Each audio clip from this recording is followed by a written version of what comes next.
I think I'm streaming. Hello, everybody. I think I'm streaming. Currently I'm watching the Celtic game, because the Old Firm's on right now, and I'm a Celtic fan. If you didn't know already, so I've got that on at the moment. But I'll quickly go and promote the stream, and then we can get underway because we've got a very exciting Grand Prix coming up today. Dutch Grand Prix at Zandvoort, and McLaren's starting 1 and 2 once again. Let me just go and promote the stream.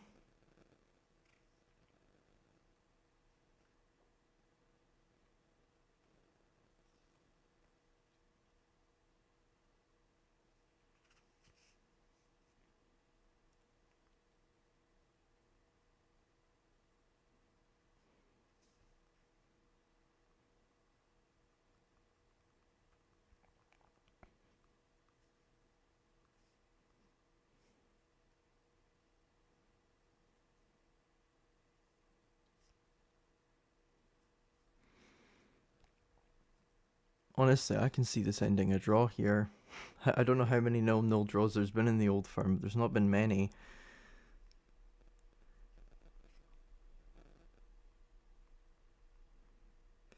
Right. Yeah, so I've got an actual stream working for this. I am going to get the chat up in a second. I'm going to try and keep an eye on both while I'm streaming. So I'm going to try and keep an eye on the stream and also on obviously the race, because I'm going to be watching it. So I've got on one screen I've got the stream, and then on the other one I've got the what is currently the Old Firm, but I'll switch it over once I've got going. So yeah, I'm gonna go and plug my phone in real quick. Give me a sec.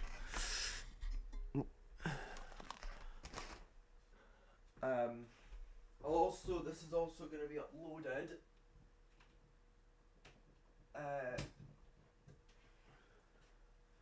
to YouTube as a highlights package tonight.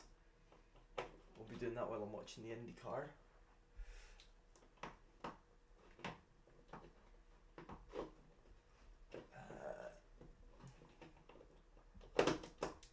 There we go.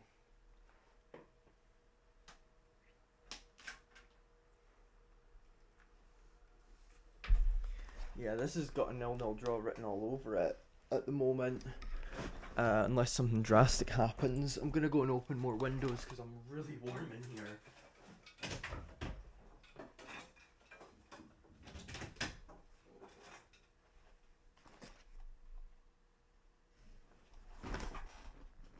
What's happening here?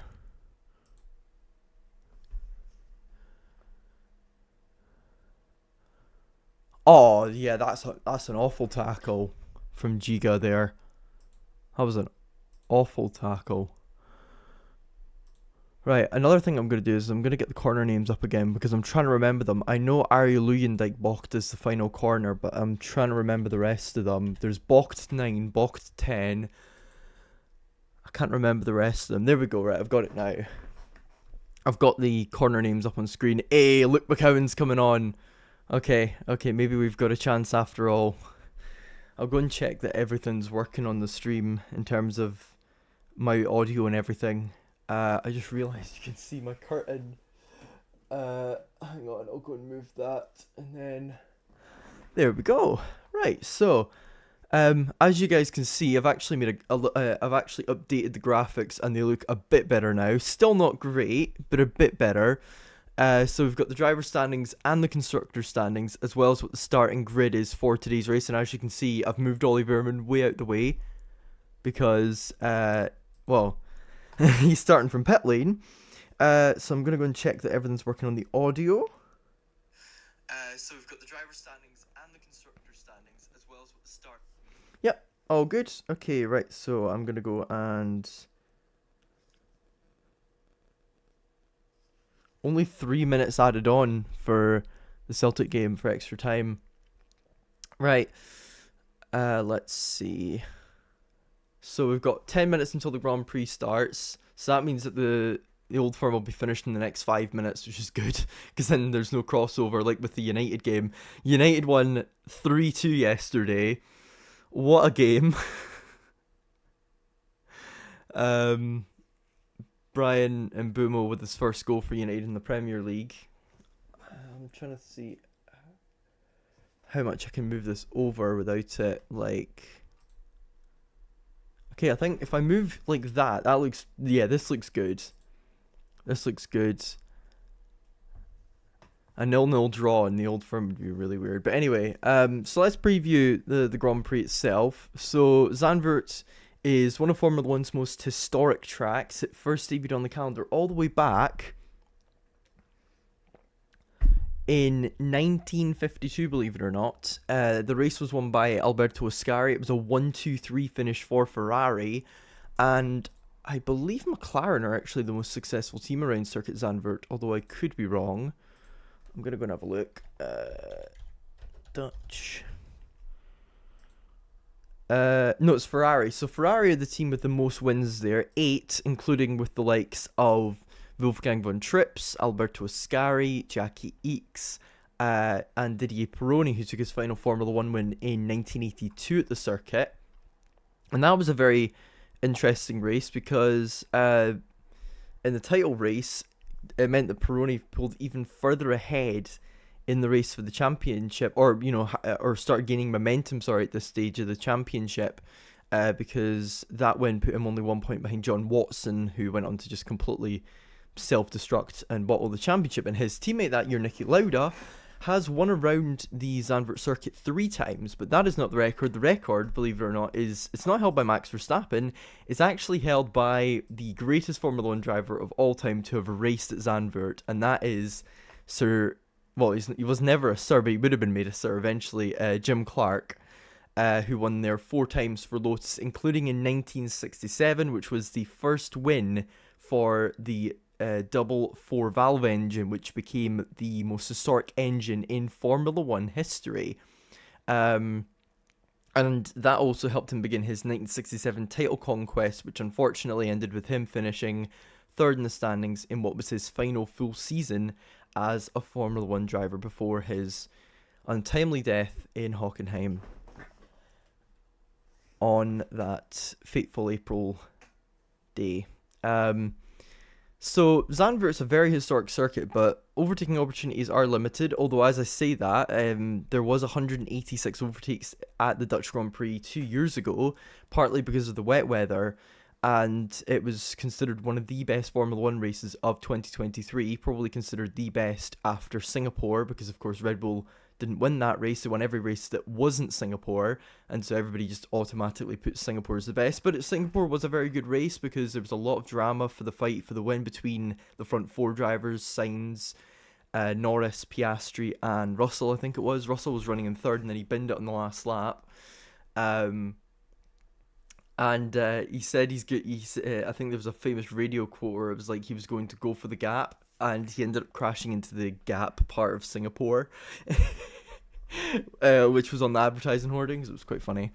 But what are your guys' predictions for the Dutch Grand Prix? Tell you what, we're gonna go and make a poll for who's gonna win it.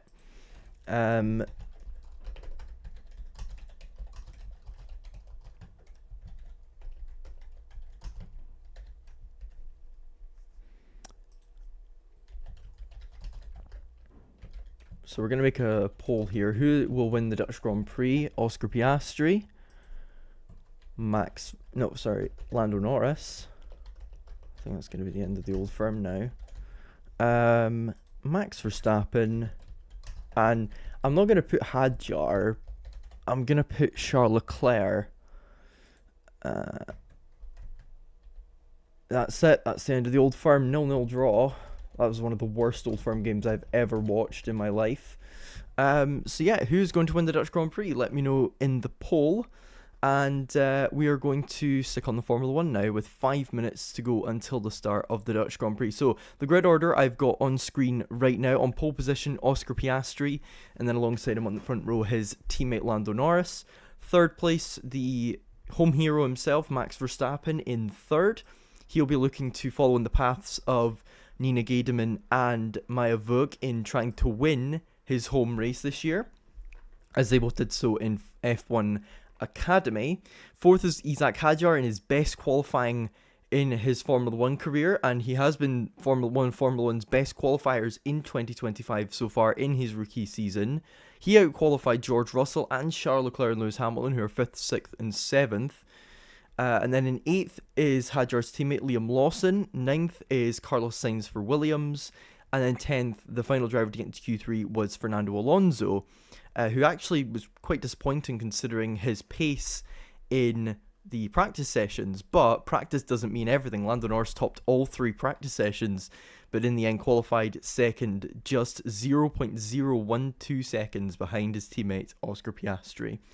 And then further down the grid, 11th, Kimi Antonelli, 12th, Yuki Tsunoda, 13th is Gabriel Bortoleto, 14th is Pierre Gasly, 15th, Alex Albon, 16th, Franco Colapinto, 17th, Nico Hülkenberg, 18th, Esteban Ocon, 19th, now originally he would have been starting last because he crashed in qualifying, but Lance Stroll, and then starting from the pit lane to try and avoid all the chaos, and also because he took some engine penalties, is Ollie Bearman. So, we're about to get underway for the Dutch Grand Prix. Qualifying yesterday was very entertaining. I doubt the race will be just as entertaining, but we'll see. The Dutch Grand Prix, 40 years since Niki Lauda won his final F1, he took his final Grand Prix victory at the famous sand dunes of Zandvoort, round 15 of the 2025 Formula 1 season. And here is a look at the Zandvoort circuit. So, 3 sectors as per usual, 4.2 miles, 72 laps, and a track lap record of a 108.662, which was by Oscar Piastri yesterday. 8.7 meters of elevation, 208 miles an hour top speed down that back straight, and a 111 flat lap record by Sir Lewis Hamilton back in 2021. So, it looks as though the strategies, there's going to be a variety. Some are going to try the one-stop, which is hard to medium, or medium to hard. Some will try the two-stop, which is medium, hard, medium.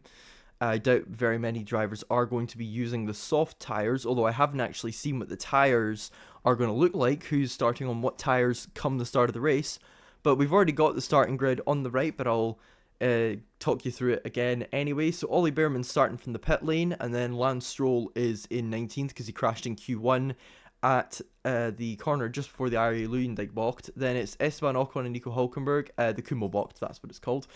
Then it's Franco Colapinto and Alex Albon in 16th and 15th, the former Williams teammates last season for the second half of the year. Then it's Pierre Gasly in 14th, starting exactly ahead of his teammates. And then Gabriel Bortoleto in 13th, who's now got an even better head-to-head record against Nico Hülkenberg. Then it's Yuki Tsunoda starting 12th, just behind Kimi Antonelli.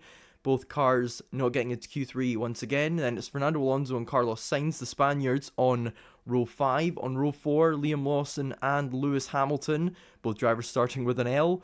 And then on the third row is Charles Leclerc and George Russell, 2 drivers who will be looking to try and catch up to Max Verstappen today. Then an all Red Bull second row with Isaac Hadjar and Max Verstappen. A brilliant qualifying from the Frenchman, the Le Petit Prost. Then on pole position, Oscar Piastri on the front row ahead of his teammate Lando Norris. OP81 versus LN4 for today's race. Unless somebody can get involved in the action that isn't in fact a McLaren.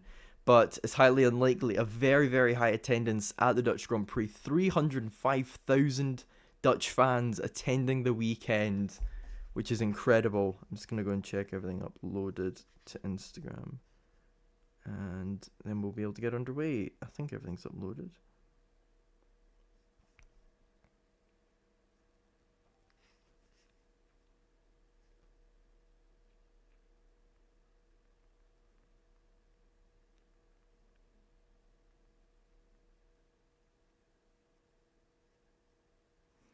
So they're saying it's 164 meters to turn 1 from pole position, so it is going to be difficult. It's not like the Circuit de Barcelona Catalunya where you've got a very, very long run down to the first corner. It's a rather short one at Circuit Zandvoort.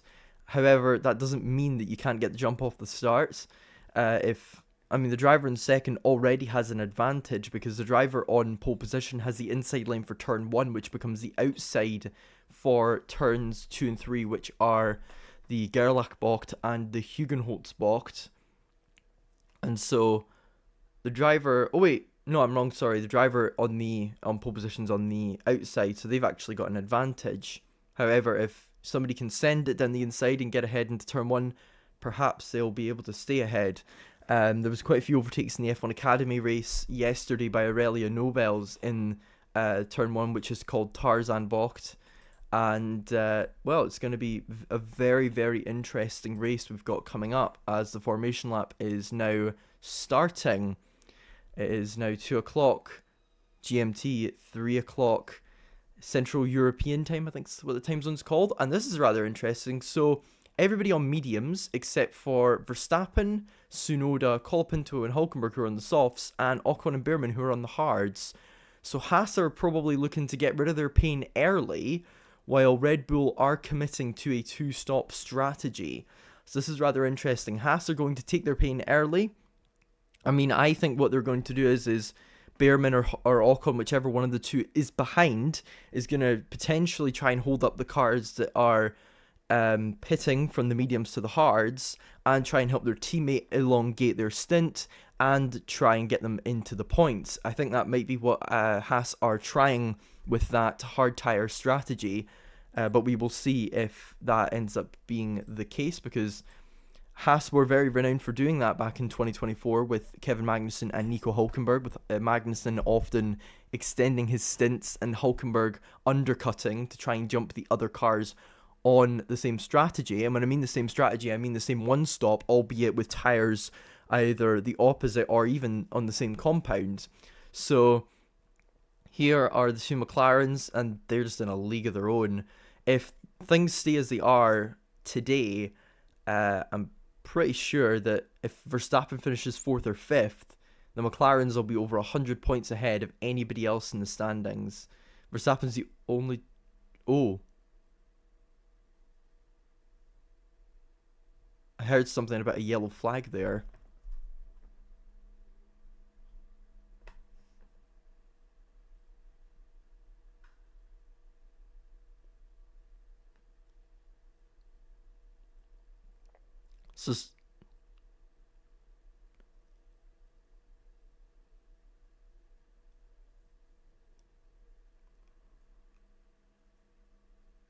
So somebody's under investigation for something that they did under yellow flags. I'm going to go and check that very quickly if I can before the start. I didn't hear it, but I heard them mentioning about yellow flag infringement.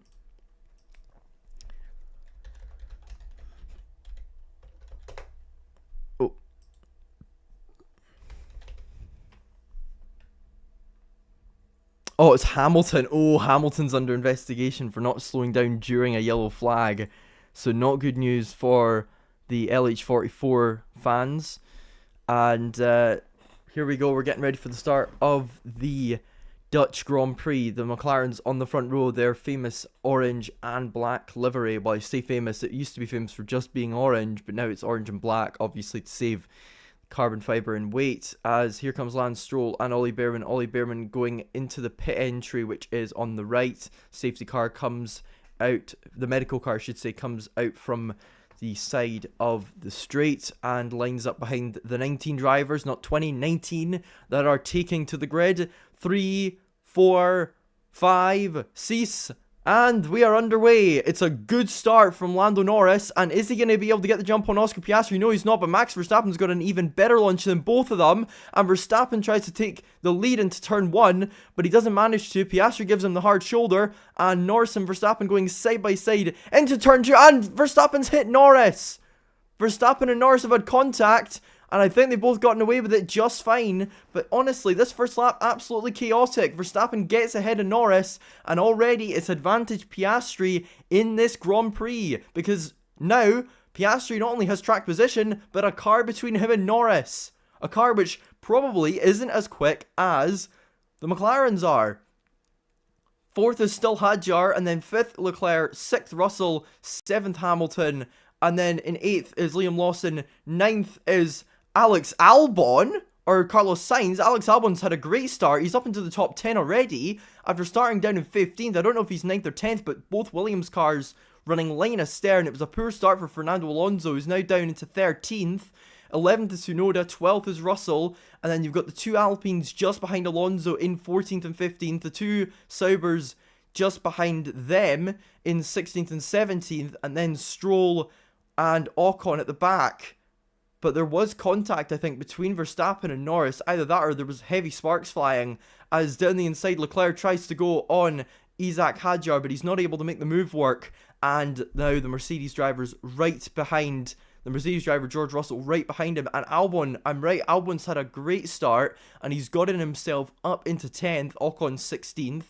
Then 17th Hulkenberg, 18th Bortoleto, 19th Stroll, and then Behrman last, a few seconds behind because he started in the pit lane. But a very, very interesting opening lap. Verstappen on the softs is hard charging. He is doing the aggressive two-stop strategy, which didn't work for Piastri in Hungary, and did work to Norris's advantage because he went on the one stop.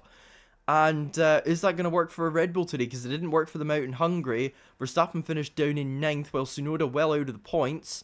Tsunoda is right behind Alex Albon here, and he's looking to threaten him. But one driver that's even closer to another is George Russell to Charles Leclerc. Leclerc really struggling in the turbulent air of that Racing Bull. And Russell looks like he is closing in, and he's going to try and hook, line and sinker Leclerc and try and get into 5th place and into the top 5 to become the highest ranking, to become the 5th place driver in the race. It's been a good start from Piastri, though. He's still got 1.5 seconds on Verstappen, which was pretty much what the gap was at the end of the opening lap. But here they go through Hugenholz-Bocht in and out of turn 3, and the banking is so steep there at Zandvoort, but that's what makes it such an incredible and well-known circuit, and an iconic one at that. On the Dutch sand dunes near Amsterdam, by the beach, is this circuit, formerly made of public roads, eventually created by a former Le Mans winner and John Hugenholtz in designing the track. But 1.8 seconds now the gap between Verstappen and Piastri. It's been a great start from the Australian, and Norris is just struggling at the moment. However, there's going to be Class 1 rain for about 8 minutes around lap 7, so whether or not, and Oscar's being told that they are not sure if they're going to be needing inters, and this is when other drivers such as Lewis Hamilton and Fernando Alonso will use their experience to determine that sort of thing, and where drivers such as Charles Leclerc have struggled in the past in regards to switching over from dries to inters, as we've seen this season in the several wet races that there have been in 2025. Most recently, of course, the Belgian Grand Prix in Spa, which was very nearby Zandvoort, in fact, to the point where somebody I knew who was going to Spa was on a boat with somebody who was going to Zandvoort to do an F4 race. So there you go. But the gap, 1.9 seconds now between Piastri and Verstappen. It's currently Piastri in the lead, then Verstappen, Norris, Hadjar, Leclerc still ahead of Russell, but Leclerc is now pressuring Hadjar, as is Russell. Lawson is not too far behind either, but Hadjar isn't able to keep up with Lando Norris and has now dropped outside of DRS of the McLaren driver, but he got a good exit there out of Bocht 10, and now coming into the chicanes, or should I say, Bocht 10 and into the chicanes, the Hans Ernst Bocht, as now heading on to lap 5 of 72. It is still Piastri in the lead, ahead of Max Verstappen and Lando Norris. Hadjar's got a bit of a DRS train behind him now. Everybody within a second of him except for Behrman, but even then Behrman's only 1.1 behind now. And, well, it certainly looks like there's a fair bit of traffic, as let's have a little look at the race start. So initially I thought Lando Norris actually got a rather good getaway, but I think more so it was the fact that Oscar Piastri got a poor start, Verstappen got an even better one than the both of them, and then coming around the outside was Verstappen. Now I'm not sure, was there contact between the two? I thought there was, but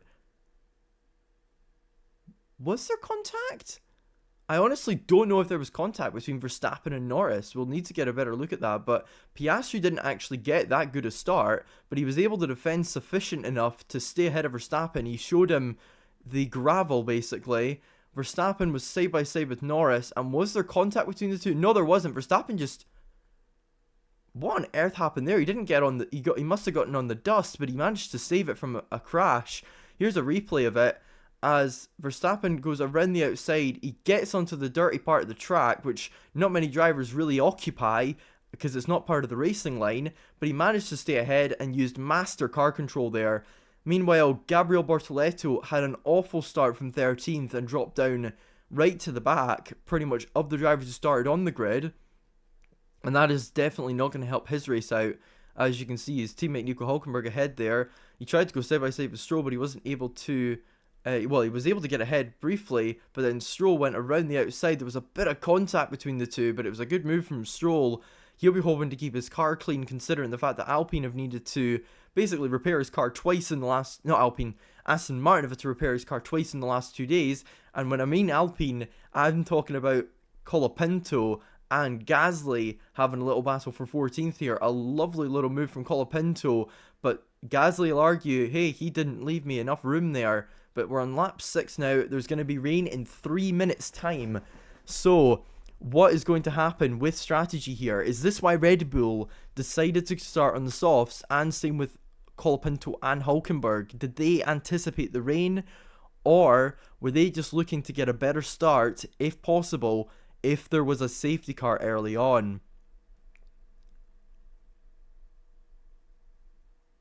So Russell being told that the rain will be very light, but that there will be rain for 7 to 10 laps. So up until around about lap 20 of the race. So it's about between a third and quarter race distance. So about 29% through the race where the rain will probably end. And this is going to be very interesting because in Zandvoort a couple years ago there was rain, and it wasn't just light, it was torrential. And we had a great wet race until eventually it ended because of how dangerous it was. I don't think we're going to get that here because it looks a lot more light. However, it still is quite overcast in Zandvoort, as there's Gabriel Bortoleto running at the back at the moment. Ollie Bearman just behind him, as Stroll and Bortoleto in 18th and 19th are in a Haas sandwich. Here's a little look at the contact between Bortoleto and Stroll. It was quite minor. I don't think there was really much damage to either car. Oh, as I say that, they show Bortoleto's front wing is a little bit broken, and the collision between him and Stroll at turn 11, which is the Hans Ernst Bocht, is under investigation, or is being noted, I should say, which means it is going to be looked at, and whether or not it'll be under investigation is down to the stewards. Leclerc having a look at Hadjar to try and force the dummy, but Isaac Hadjar, the Le Petit Prost, as the French media call him, of course, after the legendary French driver Alain Prost, who, as far as I can remember, I don't think he ever... Did he win around Zandvoort? I'll have to have a look, actually, at that. Did Alain Prost? Yes, he did. So Alain Prost, who won here in 1984, is who Hadjar's got his nickname Le Petit Prost after. Of course, that means the little Prost, because Hadjar is quite a short driver, but what he doesn't have in stature, he definitely makes up for in personality and overall talent. I mean, when they did the rookie roundtable at the start of this season with all the rookies, well, except for Colapinto, because it was doing back then, when asked who they thought would become a meme, everybody looked at Hadjar, and that has most certainly been accurate. But he is currently running in a brilliant 4th place at the moment, picking up, as it stands, a fantastic 12 points. And as you can see there, if he picked up 12 points, he would move himself into the top 10 of the standings. As you can see, he has 20 points. And there goes Lando Norris trying to get a move done on Max Verstappen. He goes around the outside, and it's a great move from Norris. And he goes up into second. Now he needs to try and catch up to his teammate Oscar Piastri. The gap, 4.5 seconds. And maybe Verstappen's tyres are starting to go off now. But Lance Stroll's coming into the pits. I don't know if he has damage from the collision with Bortoleto or if he's gotten a penalty. But he's pitting onto a set of hards.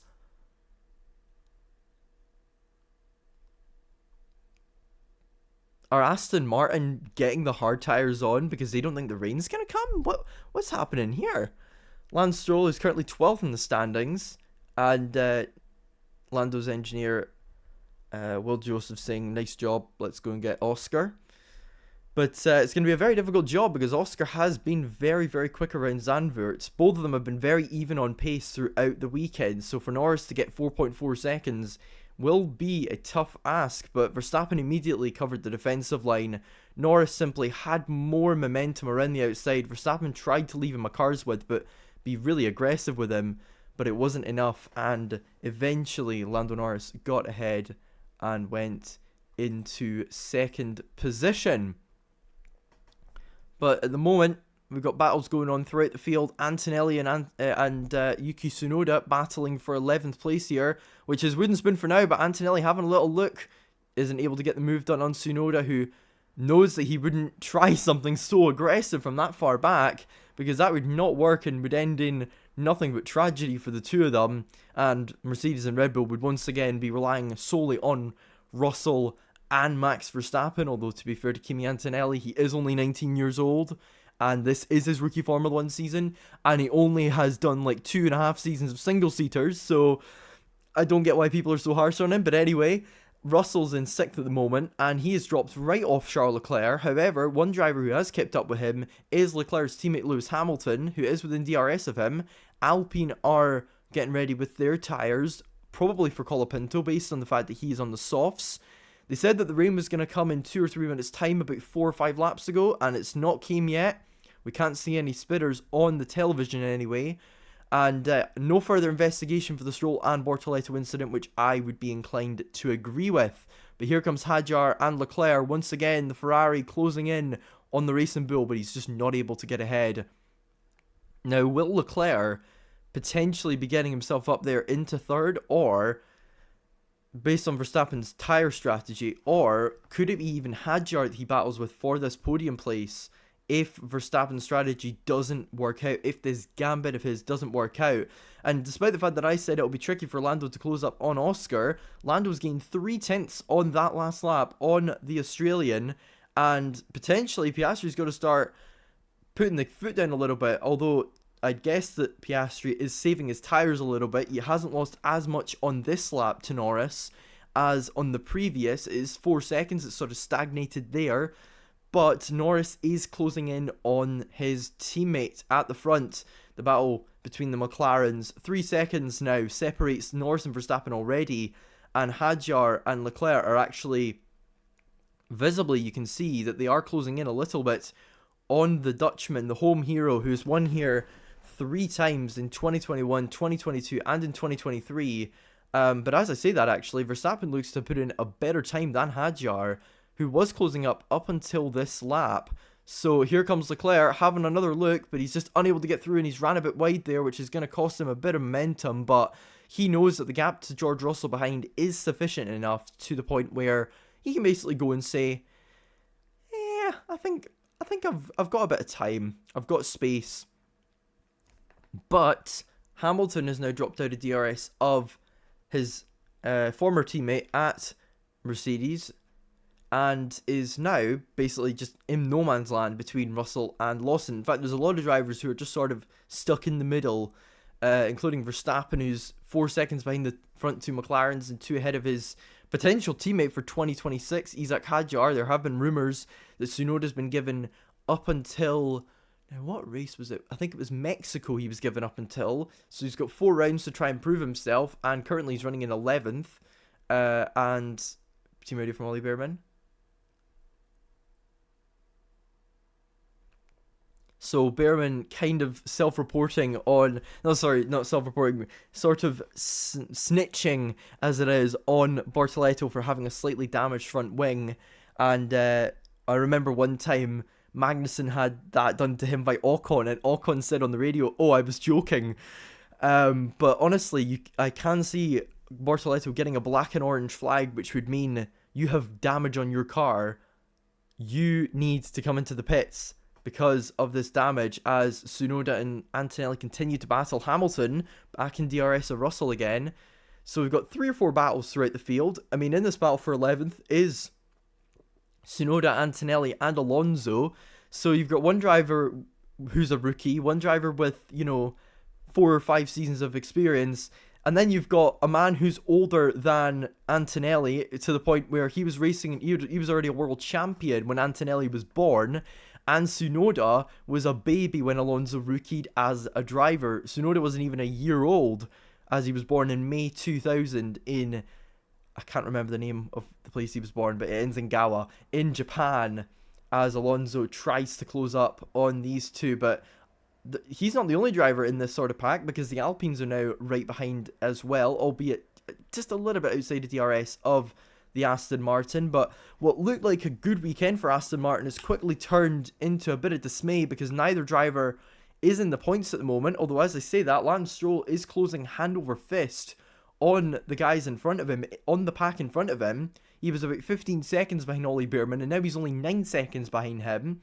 So he has shown quite a bit of pace, but Antonelli's still just unable to get past Tsunoda. I can't believe I said Perez there. Anyway, Antonelli still stuck behind Tsunoda, and there's really not much he could do at the moment to try and get ahead, as things just are not looking good at the moment for Aston Martin. As here's a replay of Lance Stroll, and this is him coming out of the... and that's a bit of Bortoletto's front wing that Stroll has ran over there. Coming out of the Hans Ernst walk, turn 12. As here comes Oscar Piastri, still leading the race, but Lando Norris closing in fast on him. The gap 3.3 seconds now. So Norris has gained over a second on him over the past 5 or 6 laps. So Piastri, he could be managing his tyres, as I said earlier. Well, yeah, there you go. There's the pace comparison over the last 4 laps. Norris has gained pretty much an average of around about 1.5 to 2 tenths on his teammates, and he's still plugging away at that gap, about 2 tenths a lap on average. It was 3 tenths on 2 of the laps, 1 tenth on one of them, and just under a tenth on another. Antonelli still behind Tsunoda. Hamilton still behind Russell, 1.2 behind him at the moment, and the other Ferrari, Charles Leclerc, still stuck behind Isaac Hadjar, although they're both slightly closing in on Max Verstappen. Piastri reporting rain on his visor, which is going to be very interesting to keep an eye on in terms of strategy. Is anybody going to risk it to try and gain track position and glory? If I had to say one driver who'd probably do that, I would probably say Pierre Gasly, because all I'm going to say is 2023 Zandvoort, 2024 Sao Paulo. That's all I'm going to say. All I'm saying. To quote the guy from Breaking Bad. Mexico. All I'm saying. As you can actually see was that the harvesting light we saw there? But there's a replay of Bortoletto losing his front wing, and Bearman almost ran over it there.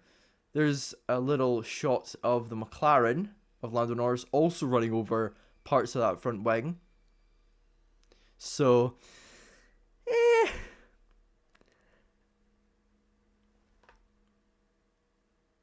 So Bortoletto's under investigation for an unsafe condition. Alpine are telling their drivers to swap positions because Colapinto is not gaining ground on Alonso, and you could see a tiny little bit of rain on the camera visor there. So we could be seeing we are seeing drops around the track, but are they going to be enough to show, we need to come in for wets? But the field gap at the moment between everybody who has and hasn't pitted, is 38 seconds. Lance Stroll is 6 seconds behind Bearman, and he has pitted. So his strategy of a 2-stop looks to be working quite well for him at the moment. But he is going to need... Oh, yep, there's the rain. Zach Brown getting his hand out of the pit wall to try and feel the rain in the pit lane. And that's a strong indicator for the final and first sectors of the track, because it's such a tight little area. But you do lose 23 seconds in the pits. So if the front two were to pit, they would come out in the middle of the pack. They would come out between Alex Albon and Carlos Sainz. So they're trying to hold out and see what happens with the rain. But you can see it is getting damper. And there's the rain on the visor. It is raining properly now. Are we going to be seeing anybody coming into the pits? It's getting slippery out there, and there is Kimi Antonelli. He's found a way to try and get side by side with Yuki Tsunoda, but he's just a little bit too far back to try and make a move. You can see that the track is getting a little bit damp now, but it's about whether or not the drivers can be in the heat of the moment and hang on to the tarmac of the circuit, even if their tires are getting cold, even if the track condition is very slippery, and we are going to see a switch potentially here to intermediates depending on the weather. So at the moment the order is Oscar Piastri, Lando Norris, Max Verstappen, Isaac Hadjar, Charles Leclerc, George Russell, Lewis Hamilton, Liam Lawson, Carlos Sainz, Alex Albon, Yuki Tsunoda, Kimi Antonelli, Fernando Alonso, Pierre Gasly, Franco Colapinto, Nico Hülkenberg, Esteban Ocon, Gabriel Bortoleto, Ollie Behrman, and Lance Stroll. That's your 20 drivers in order. At the moment, no retirements from this race so far. Everybody kept it clean and on the tarmac, and no mechanical issues for any drivers. Closest thing we had to that was Ollie Behrman with his contact with Lance Stroll, but he has continued on despite a slight loss of downforce in aerodynamic points anyway. As once again, Antonelli, he just cannot seem to get past Yuki Tsunoda. He doesn't have the momentum coming off the banking of Arie Luyendyk Bocht and onto the main straight to head towards Tarzan Bocht, which is turn 1 on the track, as they show the Red Bull pit wall, which of course no longer has Christian Horner. It has Laurent Mekies in charge, and the McLaren pit wall, which has the likes of Zach Brown and Randy Singh. Also the race strategist, the race engineers, Will Joseph and Tom Stallard. And for Red Bull, it is, so you got Gianpiero Lambiase and I think, is it Simon Bird? Simon Bird's an actor. Hubert, I don't think it's Hugh. I don't know if it's Hugh Bird or not, that's Tsunoda's engineer, but this is crazy. The gap between McLaren and Red Bull's Max Verstappen is now 10 seconds. It's a little bit like Mercedes in 2014, but not as dominant. I mean, after 3 laps of the restart in Bahrain, there was about a 6-second gap, so it's not that dominant. But Antonelli, again, I think he might be a bit closer this time. He's had a look, but Tsunoda just about hanging on in there. Alonso's fed up of these two, and he's come into the pits for a set of dries. It's hard tyres, so they don't think it's going to be wet enough to justify the wet tyres. And Aston Martin, according to Bernie Collins, reckon they can go to the end on these hard tyres with Fernando Alonso. So this one-stop strategy could be very, very helpful for Aston Martin in overcutting the rest of the field. And the question is are the likes of Albon, Sainz, Tsunoda, Antonelli and Gasly, or even Lawson going to react? The fans are getting their hats on now, as are some of the members in the pit lane, which shows that the rain is increasing. Norris Team Radio.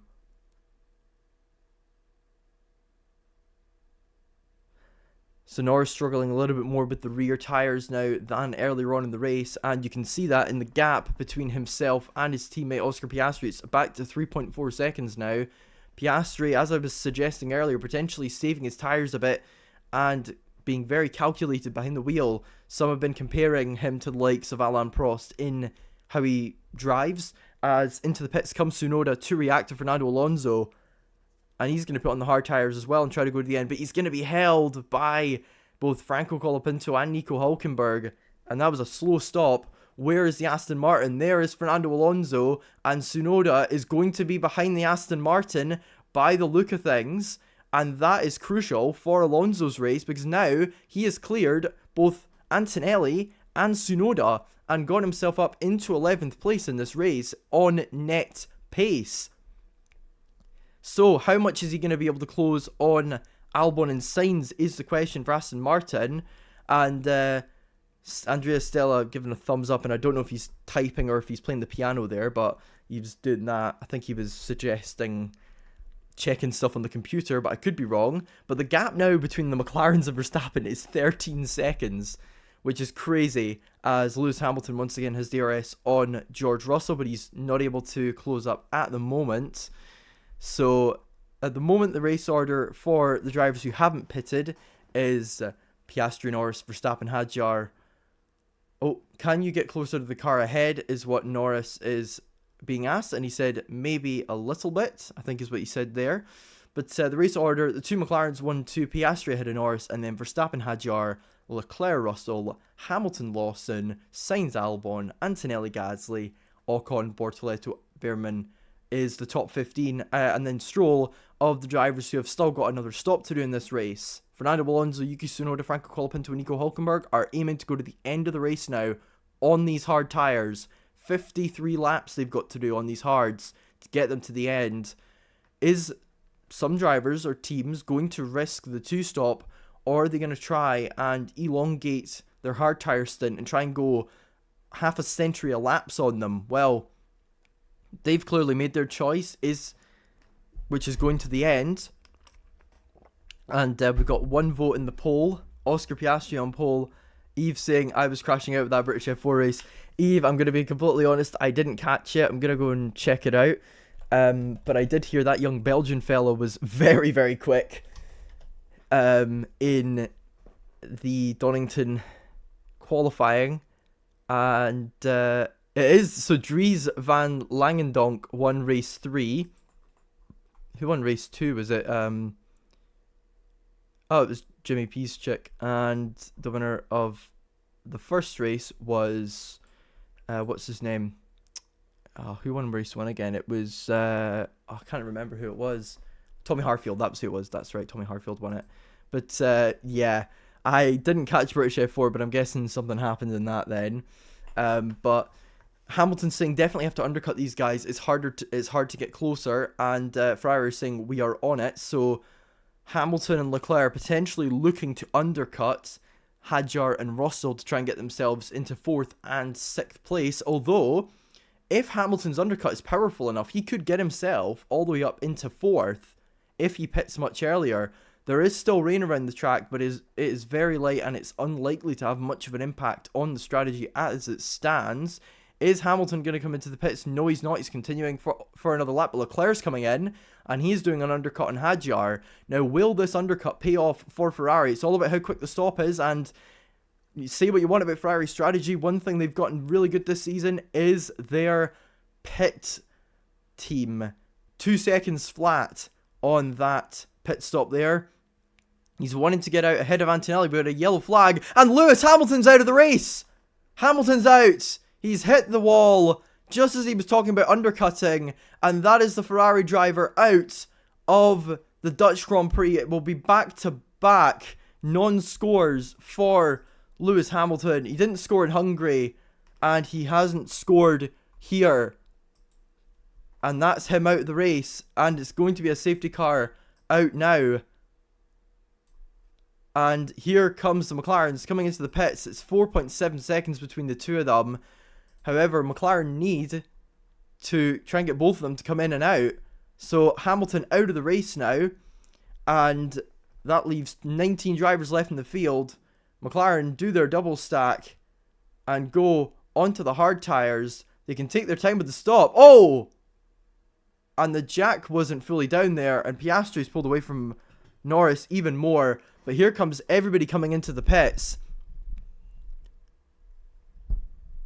And Leclerc has come in a lap too early, and the Aston Martins are going to be massively screwed over by this strategy. They were hoping to try and jump the likes of Antonelli, and it looks like they're not going to be able to.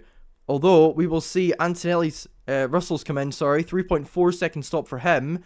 Now, whereabouts are the likes of the Aston Martins? We haven't seen them coming down the straight. Well, there's Charles Leclerc now going down the pit straight, and he's been jumped by George Russell quite comfortably in this race. Whereabouts are the Aston Martins? The Aston Martins are coming out of the final banking now.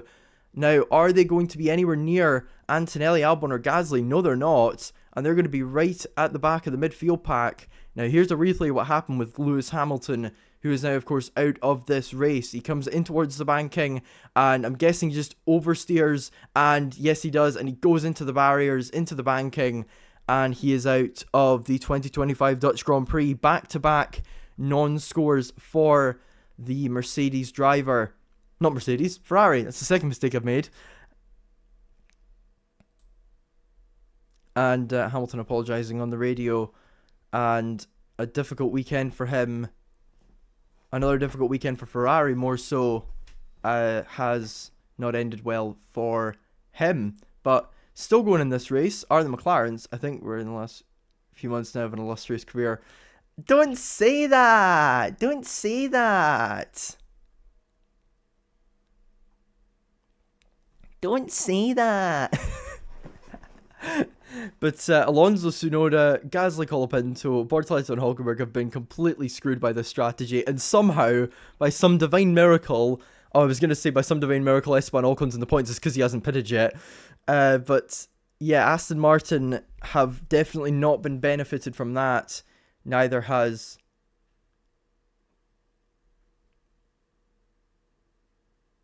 Norris. Was asking if the front jack man is all good, and he is. And currently they are cleaning up Hamilton's car. Safety car, a lovely little Aston Martin coming through. And I don't think we actually had a safety car in Hungary. We obviously had a lot of time under the safety car in Spa, but I don't think we had one in Hungary. And at the moment, everybody is on the hard tyres except for one man, Max Verstappen. So Verstappen going with a very different strategy here compared to everybody else. Will it pay off? We'll find out. We will find out.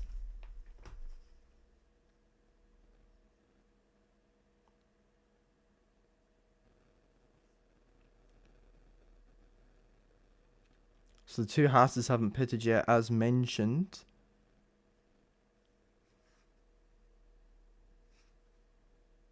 Let's see. Oh, he's going to Falkirk.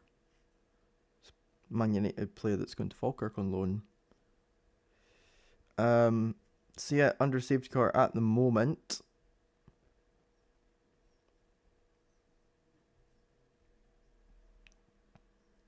So Red Bull are going with a very different strategy here.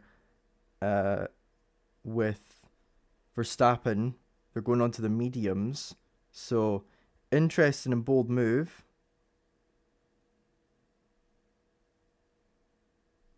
And currently I'm just checking my social medias, and my friend has sent me this this tweet of the Dutch Prime Minister. I don't know if you guys can actually see it or not. It's because Dutch sounds a bit like Jar Jar Binks' native language. The I can't remember what they're called. The annoying ones that go like this. Bosnas. But Ferrari, I mean, Leclerc's been jumped by Russell. Safety car's ending, and I'll take you through what the order is now after all of that. It is still Piastri, Norris, Verstappen, and then Hadjar. But then it is George Russell ahead of Charles Leclerc. Liam Lawson up into 7th. Carlos Sainz in 8th. Esteban Ocon in 9th, although he is yet to pit. Alex Albon in 10th. Kimi Antonelli in 11th. Lance Stroll in 12th. Ollie Behrman in 13th. Fernando Alonso in 14th. Yuki Tsunoda in 15th. Pierre Gasly 16th. Franco Colapinto in 17th. And then the two Saubers 18th and 19th at the moment. But here's a replay of... so yeah, Norris went, but the Jackman wasn't ready. But we're about to restart here.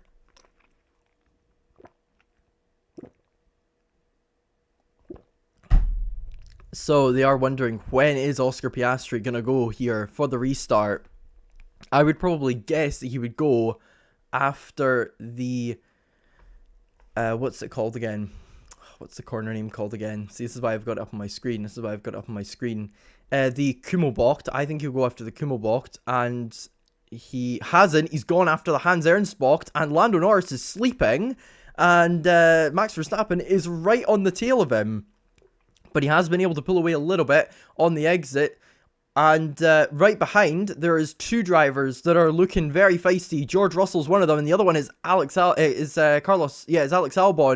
And Carlos Sainz looking feisty as well. Into turn 1, Hadjar defending from George Russell. Meanwhile, further back, the Haas of Esteban Ocon tried to defend from Alex Albon, but Alex Albon has got ahead. Sainz has dropped down 2 places, and there goes there goes two cars with issues, and that's Lawson and Sainz. They've had contact by the look of things, and that is their chances of points gone. And just like that, Aston Martin's daily's a little bit better now. Stroll up into 10th, might be able to get 9th based on Ocon having to pit, but that is an awful, awful incident for Liam Lawson and Carlos Sainz, both of whom were running very strongly in the points the entire race. I don't know why I'm starting to sound like Robert F. Kennedy. Hang on a second. So Antonelli's gotten ahead of Ocon.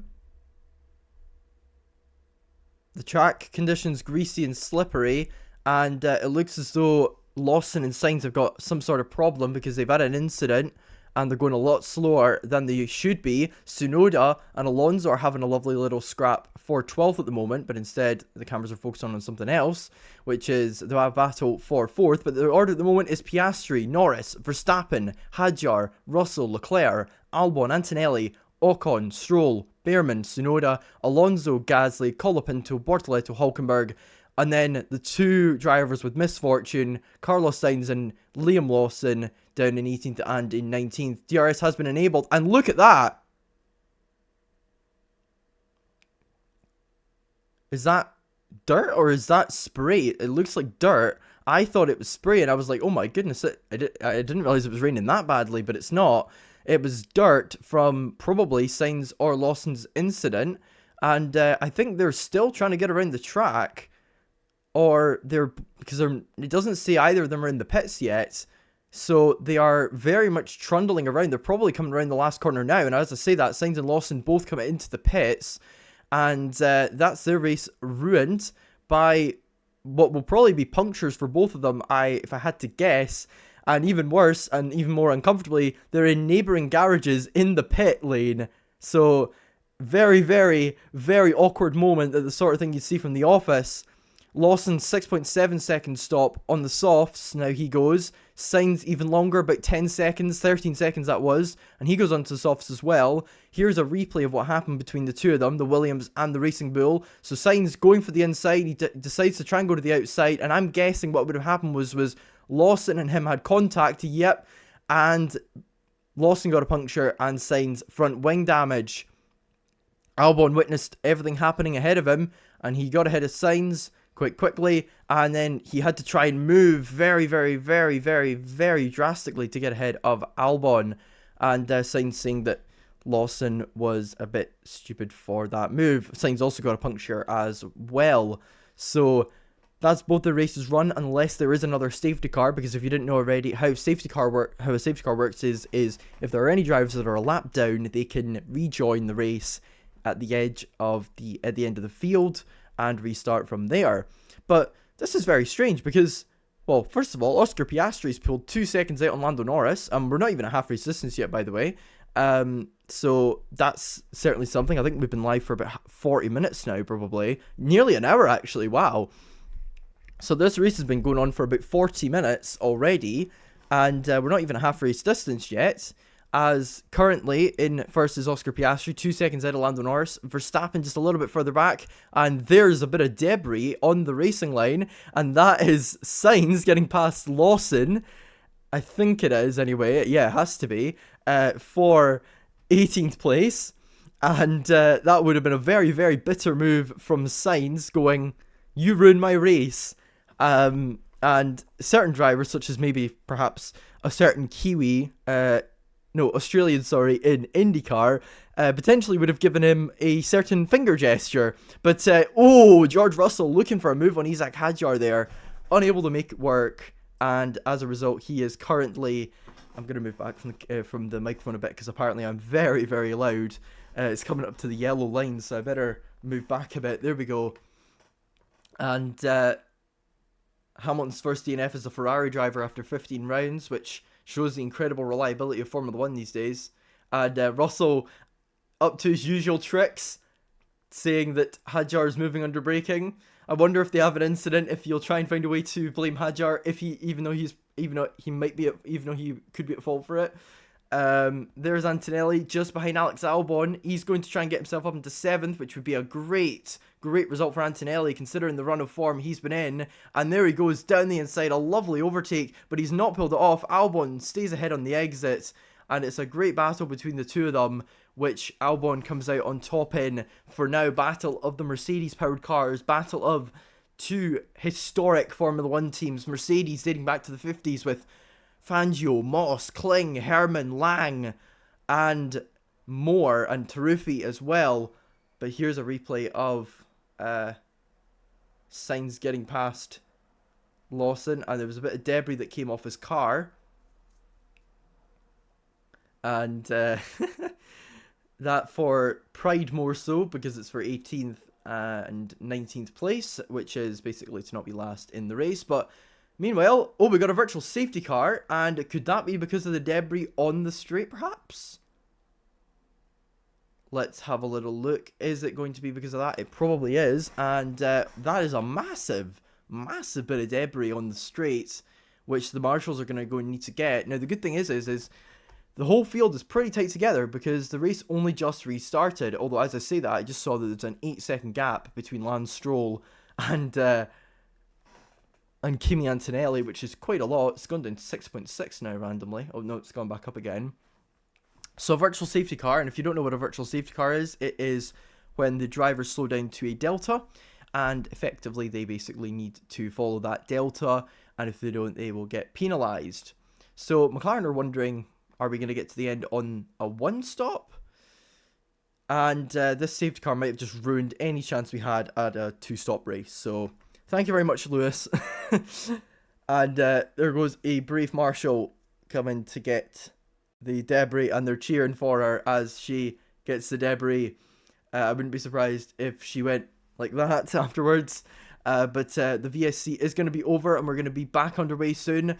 Oscar Piastri still in the lead, then Norris, Verstappen, Hadjar, Russell, Leclerc, Albon, Antonelli, Stroll, Ocon, Behrman, Tsunoda, Alonso, Gasly, Colapinto, Bortoleto, Hulkenberg, and then Sainz and Lawson. And we are back underway at Circuit Zandvoort, lap 32 out of 72. And look at this, Charles Leclerc right behind George Russell, and he's going to try and go for a move here into the Hans Bocht, and there's contact, but Leclerc gets his way through, and that is a Gilles Villeneuve-esque move at the very same track where Villeneuve drove on 3 wheels at a ridiculous pace, and that was a phenomenal move there from Charles Leclerc at the Hans Ernst Bocht.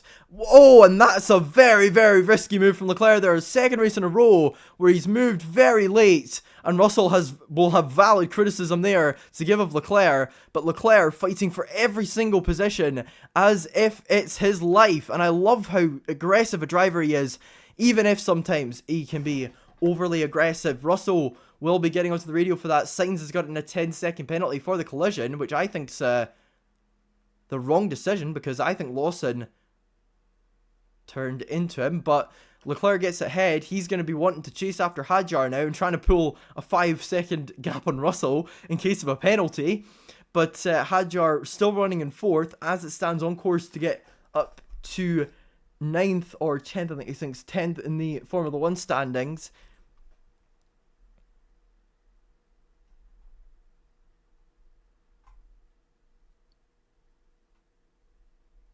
So here's a replay of Leclerc and Russell. So Leclerc dived in the inside of him. He had a bit of oversteer, couldn't get ahead, and then Leclerc hangs it around the outside, and it's a brilliant move. He pulls it off. And that was a fantastic move from the Ferrari driver to get himself up into 5th. Back where he was. He is probably consumed by anger now because his strategy has been hijacked, essentially. It looked like it was working. It looked as though he could jump up into 4th. And Russell said, I mean, he was fully off the track, surely, but he actually wasn't, believe it or not.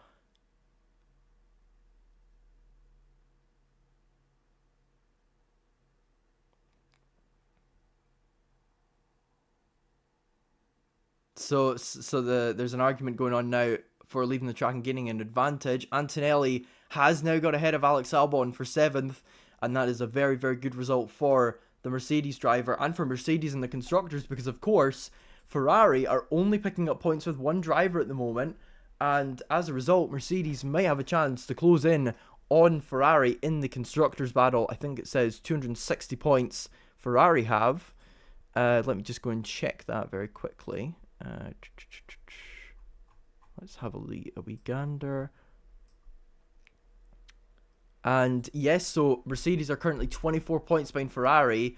As it stands, they will be picking up more points than them. Leclerc is a man on a mission right now. He's already pulled 2 seconds out on George Russell, and he's already half a second behind Hadjar. I think Leclerc could be a podium contender here if he can get ahead of Hadjar, unlike the earlier parts of the race. But we've got a yellow flag for a track hazard, and somebody's had an incident. I don't know who it is.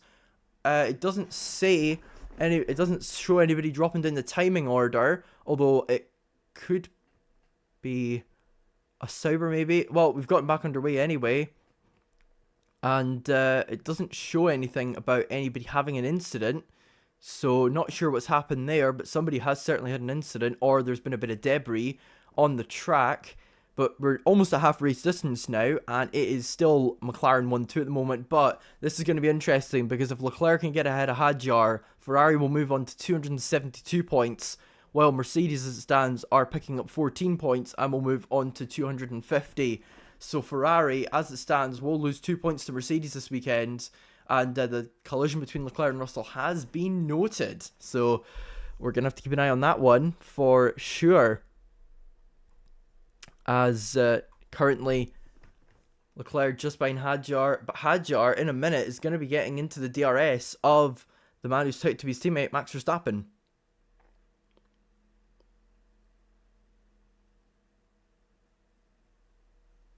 So Norris being told that because of the field spread, there won't be much of an opportunity to try and out-strategize him. So the best move is to just try and get ahead of him on pure pace. An out-and-out race between the two McLaren drivers. How delicious a race would that be? It's a replay of Russell and Leclerc, and a bit of carbon fibre. And the incident is now under investigation for causing a collision. And I just noticed, I thought I saw Leclerc hitting the grass there, but he did, but he kept it under control very nicely, unlike Lance Stroll did yesterday. But there was a lot of debris going around, and Antonelli's car actually hit it. That was before he got ahead of the Williams, and that'll be what the track hazard was. It'll be the marshals clearing up the debris from that little incident between Leclerc and Russell, which is under investigation now by the stewards. Leclerc's dropped back a little bit from Hadjar now, and Hadjar is actually closing in on Max Verstappen. So we've got 3 drivers in the battle for third here. One of them's a 4-time champion, one of them a runner-up in Formula 1, and a driver with an incredible bit of pace over 1 lap, and a team that's potentially costed him chances at a world championship, and a rookie in 4th in Isaac Hadjar, driving for Racing Bulls in a car that a lot of people argue is better than that Red Bull that Max Verstappen and Yuki Tsunoda are driving currently in 3rd and 12th. But Tsunoda is actually on for points at the moment, because the 2 Haas's still need to pit, and he's currently 12th, and they're both ahead of him. So if he can get ahead of at least one of them, that'll help his race out. And speaking of Tsunoda, this will be the driver who some people are touting will replace him at Red Bull. Isaac Hadjar, the Le Petit Prost, as I've already said a few times today. And he is running a great race in 4th as a rookie, doing a great job at Circuit Zandvoort. I'm going to have a look at his feeder series record and see what he's been like there. But here's Fernando Alonso, and I was talking about Yuki Tsunoda and how he's on for points at the moment. Well, not for much longer by the looks of things, because Fernando Alonso is chasing him like a fox chasing after prey.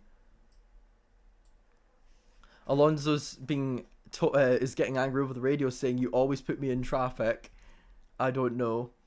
So he's quite upset. Yeah, I'm going to go and have a look and see what Isaac Hadjar's record at Zandvoort is like. The 21-year-old from Paris, born to Algerian immigrants. And his results at Zandvoort, yeah, I thought so. He won the sprint in 2023, but I'm pretty sure it didn't actually count, because I'm pretty sure they didn't complete enough laps. Yeah, they only completed 2 laps. So technically he won there. But in Formula 3, and he finished 6th in the feature race. And then in Formula... Oh, that was in Formula 2, sorry. In Formula 3, I'm pretty sure he did win around Zandvoort when they raced there. He finished 6th in the sprint, sorry, and 5th in the feature race. So he's got a strong record around there. And And in Formula Regional, he finished 6th there as well. So very consistent at the famous Dutch circuit. I'm trying to see if he's raced there in any other categories. Yeah, he finished 2nd there in French Formula 4. And did he race there in another season? No, he didn't. So that's Cesar Hadjar's record at the Zandvoort circuit. And actually, as it stands, this would be his 2nd best result there. But here comes Tsunoda going around the outside of Ollie Behrman. And Tsunoda's going to try the switchback and get himself better power. And he has got better power, but he's just not able to get ahead at the moment unless he sends it down his inside into the banking, which he has not. But right behind him, Fernando Alonso, and Tsunoda knows he needs to get a move on. Otherwise, Alonso's going to eat him up for his dinner. I mean, it is like 4 o'clock Dutch time, so it would be an early dinner, but still, it would be dinner nonetheless. Winner, chicken dinner. But still 1.5 seconds between the two McLarens. Very even on pace at the moment. Hadjar's lost a little bit of ground to Verstappen. Leclerc, on the other hand, not really gaining on Hadjar as well. Russell, 3 seconds behind Leclerc. And not much really happening at the moment.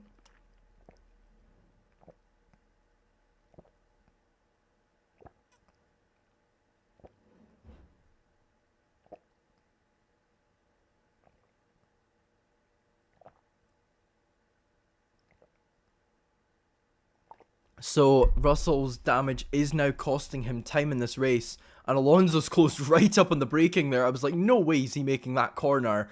But he did, somehow, and he's right behind Tsunoda now. That was an incredible bit of braking there from the 2-time Formula 1 champion, 2005 and 2006. I wasn't even born, and I'm starting university next week. That's how long ago it was. But Alonso, a wily old fox, 44 years of age, and he's still out there putting on phenomenal displays for the fans. Piastri, though, still leading. Norris just unable to make an impact on him at the moment. Verstappen not too far behind, to be fair. Only 4 seconds, which isn't actually that much, to be fair, considering it's McLaren. But Leclerc dropping off Hadjar a little bit. It looks as though I think guys are just trying to save their tyres and not overheat too much. But I could be wrong on that. At this stage, Sainz and Lawson basically praying for a safety car to get themselves back into this race, but not much really happening at the moment here at Zandvoort. Well, I say here at Zandvoort, I'm in Scotland. But Russell on the radio.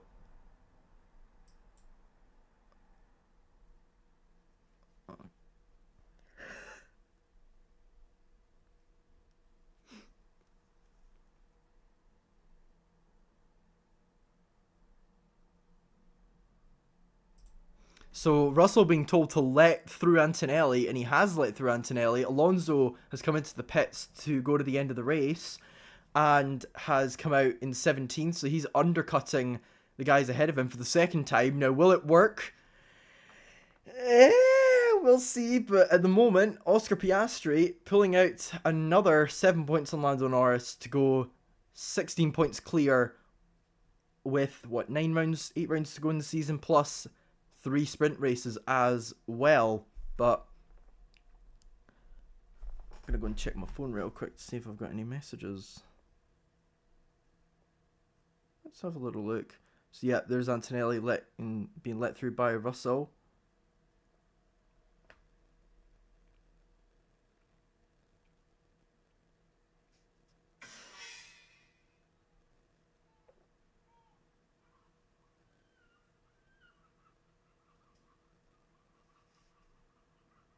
Right,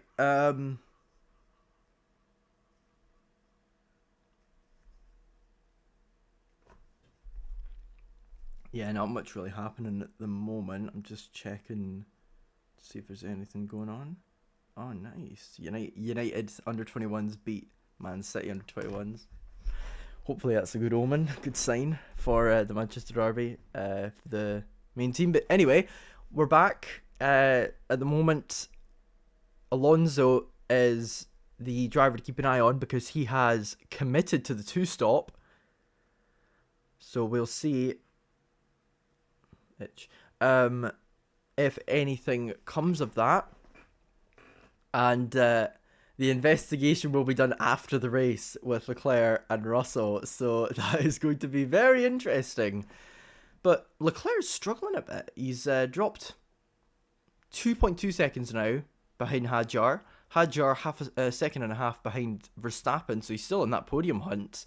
And Verstappen, if he was a nice guy, he might let Hadjar through, but he's not. Well, he is a nice guy. Max does seem like a nice guy, but like, you get what I mean. You get what I mean. Like, he's a competitor. Okay, he's not gonna do that. He'll fight for every single point and every single position, just like Leclerc did with Russell earlier. So I wouldn't expect him to be that kind. Oh, what's happening here? Is this Senny Lammers? Oh wait, is this?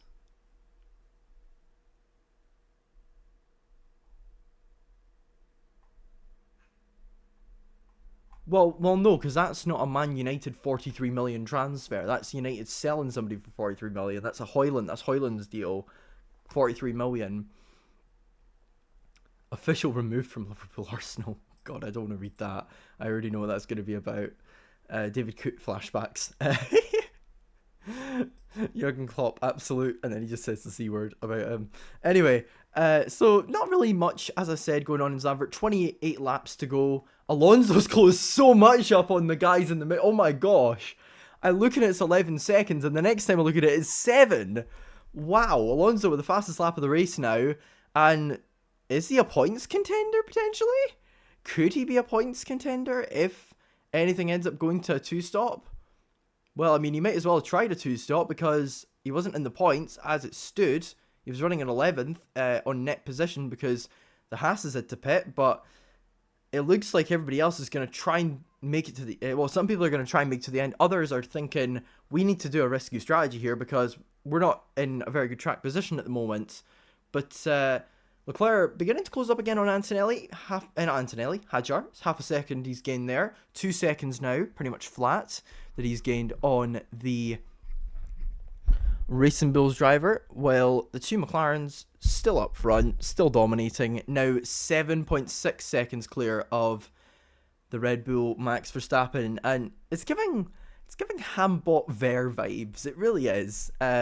But differences is Piastri, Norris more equal than Hamilton and Bottas are, although I think most people would agree in saying that Oscar is a better driver than Lando is. But not going to get into that one.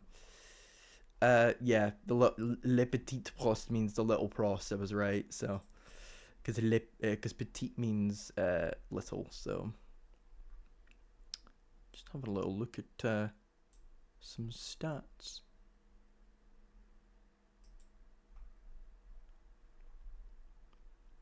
Oh, actually, I need to have a look at this because it's the final IndyCar race this season in Nashville, and there's the grid order there.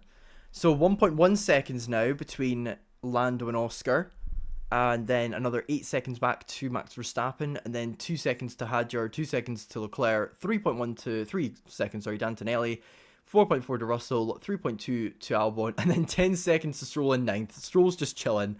He's like that John Cena clip where he's like, been chilling. But then we've got Ocon, Behrman, Tsunoda, Gasly, Colapinto, Bortoleto and Hülkenberg. So difficult weekend so far for Alpine and Sauber. And then Alonso in 17th, although he has done one extra pit stop than every other driver. And then Sainz and Lawson, who are basically a lap down because they collided on the safety car restart after Lewis Hamilton crashed out of the race. So Hamilton's still the only retirement from this race. We've got 25 laps to go here. Well, I say here at Zandvoort. I've said that already, but like you catch my drift. We've got 25 laps. Just over 25 laps to go at the circuit Zandvoort. Norris almost in DRS of Piastri's on the teetering edge of it, and at the moment it's very much touch and go because on lap 42 and 43, Piastri was quicker by an average of just under a tenth and a quarter.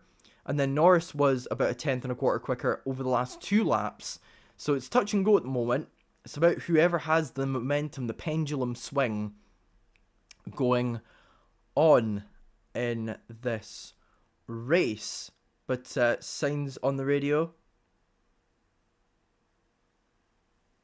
he's going to be like... And Sainz is shocked that he got a penalty. Sainz is absolutely fuming about him getting a penalty. And to be fair, I get why he's angry, because I don't think he should have gotten a penalty, because I think Lawson turned into him a little bit. And I'm not biased. I'll openly admit I'm unbiased when it comes to this. But Haas's strategy is a little bit of a variant of what I thought they would do. I thought one of them would go long, one of them would pit a little bit earlier, and basically one of them would just hold it up. But that's not what they're doing now. They're both just running 10th and 11th. Alonso's got the fastest second and third sectors on that set of hard tyres that he's put into use. And he is going to be trying his very best to just drive through the field and use his tyre advantage to his advantage. He's got 20 laps younger tyres than the driver in front of him, who's Nico Hülkenberg, and just under 20 of pretty much everybody else. So he's got brand new, fresh tyres. It's like a 20-year-old man racing against a 60-year-old man in a 200-meter relay. Chances are the 20-year-old is going to win, unless the 60-year-old is really, really fit for his age. So 25 to go now at Zandvoort. Lap 48 of 72. And Piastri's actually pulled away from Norris a little bit now. But a lot of things in this race have just been very touch and go. So Alonso now in DRS of Hülkenberg. And this is going to be fun to watch as he attempts to get his way through the field. He's basically gained an entire pit stop now on Tsunoda, because he's now in the same train that Tsunoda is. So well done to Alonso. In 6 laps, he's closed up 24 seconds. So he is on average been about 4 seconds a lap quick. Well, not 4 seconds a lap quicker than him, because he's still like 3 or 4 seconds back. But he's gained like 2 or 3 seconds a lap on them all in front of him. That is how slow they've all been compared to him.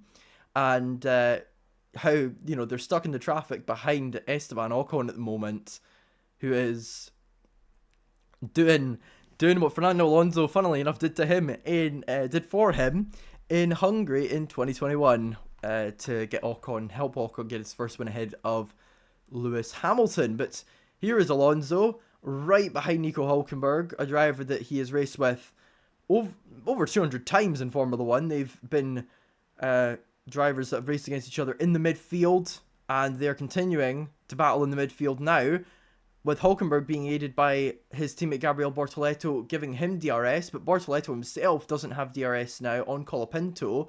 He's dropping in and out of it, and Hamilton's now speaking, so I'm going to be quiet.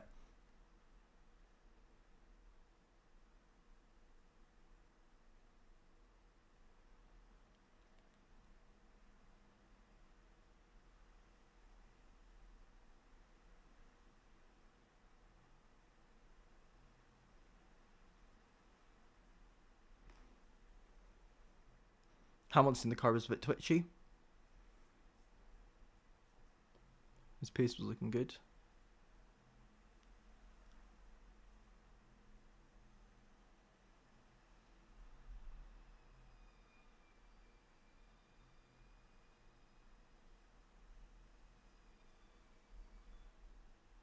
So Hamilton basically saying he got a massive snap, and yeah, make sure we go visit the stewards after the race. I want to have a talk with them. That's what Sainz is saying. He's like, I will have a talk with them. Alonso trying to get past Hülkenberg now, and Hülkenberg once again being aided by Bortoleto, but I don't think it's going to work for him, because look how close Alonso is. Alonso, is he going to pull off a similar move to Leclerc? No, he's not, and he's still a little bit behind, but all these guys are just stuck behind the Haas's at the moment. The Haas drivers are literally forming what's famously been called a Trulli train, because Jarno Trulli would always overcut and go longer on his stints and hold up the drivers behind him, and also because he just qualified insanely well. But Alonso's just unable to get past Hülkenberg at the moment, because Hülkenberg is being aided by Gabriel Bortoleto. But Hülkenberg's gone wide, and Alonso having a little look, but he's just unable to get ahead. But he's going to have to do it in an unorthodox place, probably, is Fernando Alonso. And he's going to try it down the inside of the banking, and that was not going to work. That was never going to work.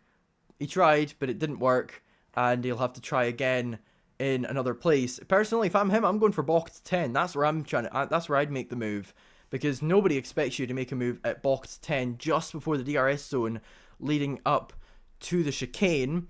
And here he comes, right behind Hulkenberg. They've got the driver's eye camera, which is very, very helpful.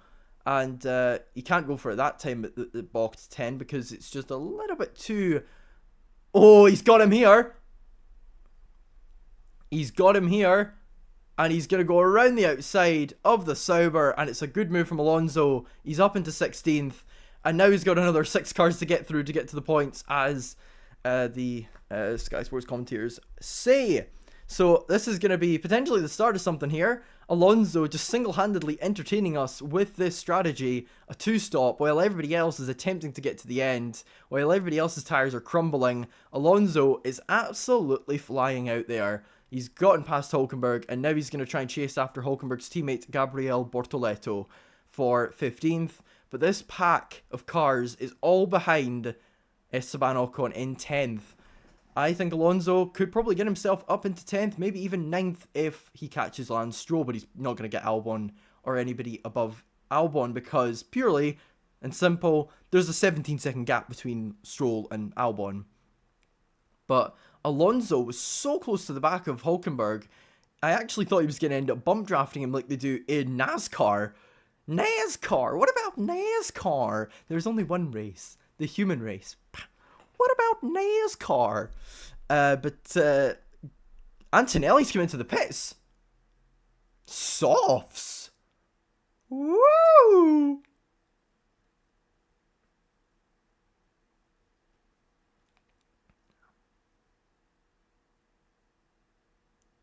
Ooh. So, is Antonelli going to get his 3rd fastest lap in F1 in just his 15th race? Oh, Alonso's got past Bortoleto. They haven't shown that, but Alonso's got past Bortoleto now. So, this man's on a mad one. 2 overtakes in 2 laps. He's going to keep the ball rolling. And I think he's going to cut his way through this pack so quickly here, because he's looking very, very pacey on that 2-stop strategy.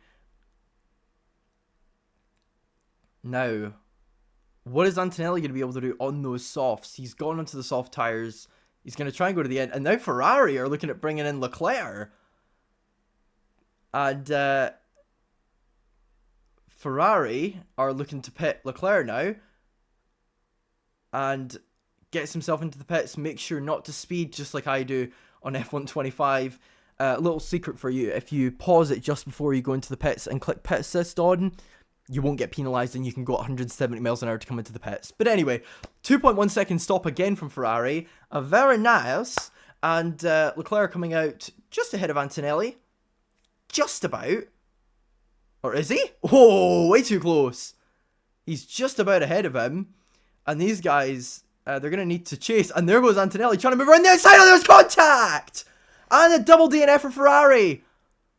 And that was a big one. Leclerc out. A disastrous day for Ferrari.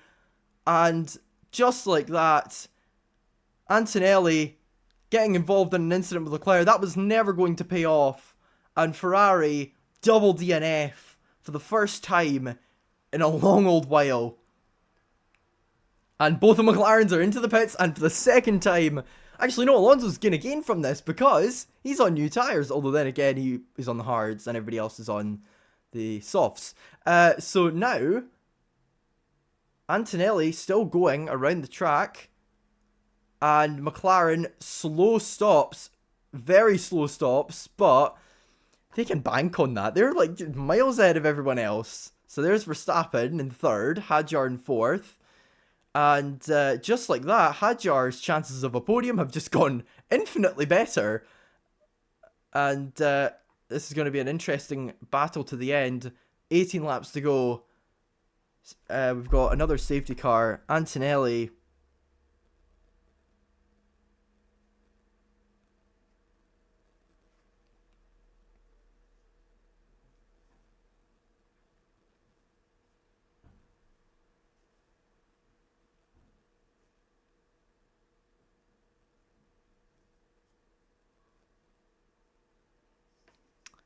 So there's Antonelli. Oh my goodness. Yeah, he's got a puncture.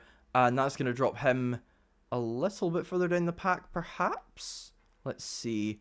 And no, actually, he's in the exact same position that he was in earlier.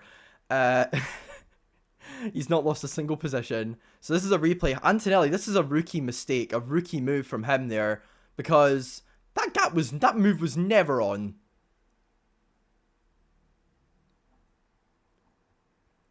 And Antonelli, yeah, that's got to be a 10-second penalty right there.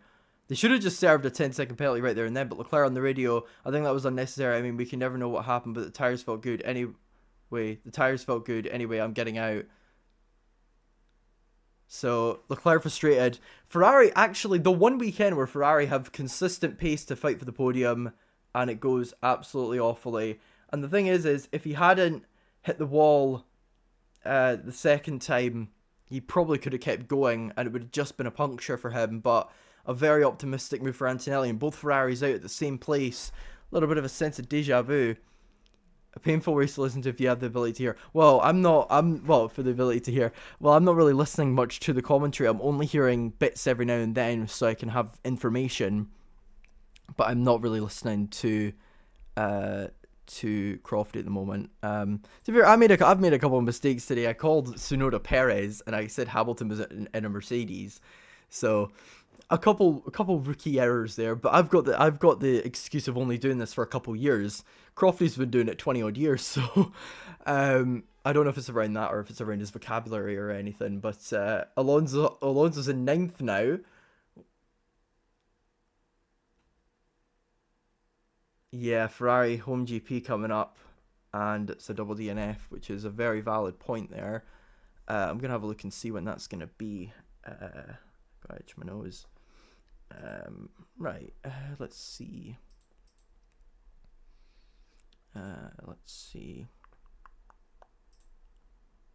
Canada last year was their last double DNF, and Monza's actually the day before my birthday, so but no, I think we all agree it's time for Croft to get the sack from Sky.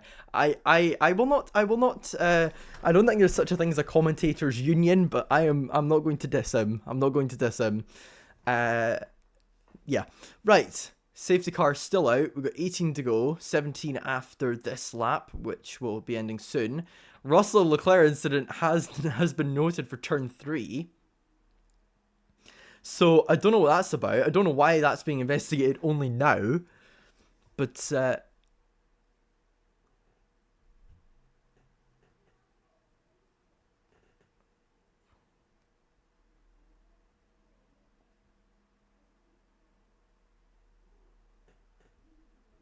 Russell's the incident with Leclerc's under investigation. I think it's going to be a grid penalty for Leclerc for Monza, which is not ideal for the Tifosi and for the Prancing Horses home Grand Prix.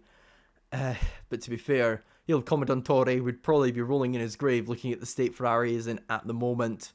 Il Predestino out of the race, and Lewis Hamilton also out of the race. And there's Il Predestino, as the Italian media have called him, Charles Leclerc, out of the race. And he did a very good job, because what he did was he waited until Lawson moved, and then he decided to try and get out of the way on the track. So that was very good driving from Leclerc there to make sure that he wasn't endangering other drivers, and also so that his car could be cleared up a little bit easier as he went off the track.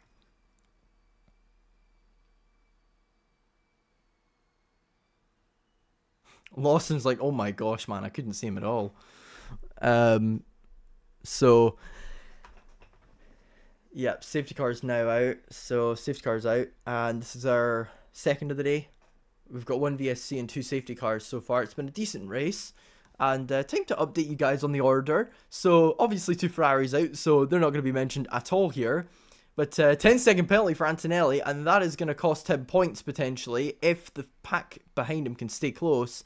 But the order is Piastri and Norris, Verstappen and Hadjar, who's still in 4th, Russell in 5th, Albon 6th, and then Antonelli in 7th, Gasly in 8th, Alonso in 9th, Bortoletto 10th, Behrman 11th, Stroll 12th, Tsunoda 13th, Ocon 14th, Colapinto 15th, 16th Hülkenberg, 17th Lawson, and 18th is Sainz. But Lawson and Sainz are now unlapping themselves, and they're allowed to run free. As you can see there, Sainz and Lawson right behind Hadjar, I think, anyway. Now they're both ahead of him. So they are trying to unlap themselves. They're going to unlap themselves now from the leaders.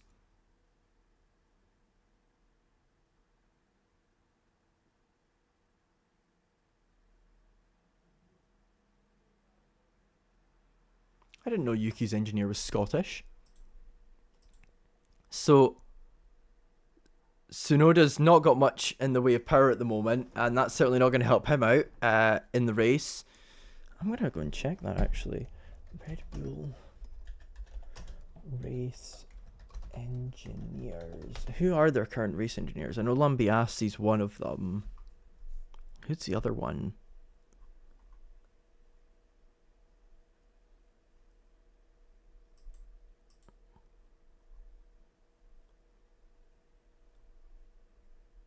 Well, that's an outdated article, because Newey's still listed. Okay, here we go. Right. I haven't actually seen who Yuki's engineer is, so I'm going to go and check this real quick. Where's Red Bull? Here we go. Richard Wood. Oh. Scottish fella, apparently. But anyway, we're getting underway soon for the restart. For this Dutch Grand Prix, we're going to have, hopefully, a fantastic final 15 laps of the race, as we're about to get underway at Circuit Zandvoort. Now, is Oscar Piastri on his third restart going to take the same route, which is go for it after the Hans Ernst bocht, or is he going to wait until the Kumo bocht this time, which is the corner before the banking?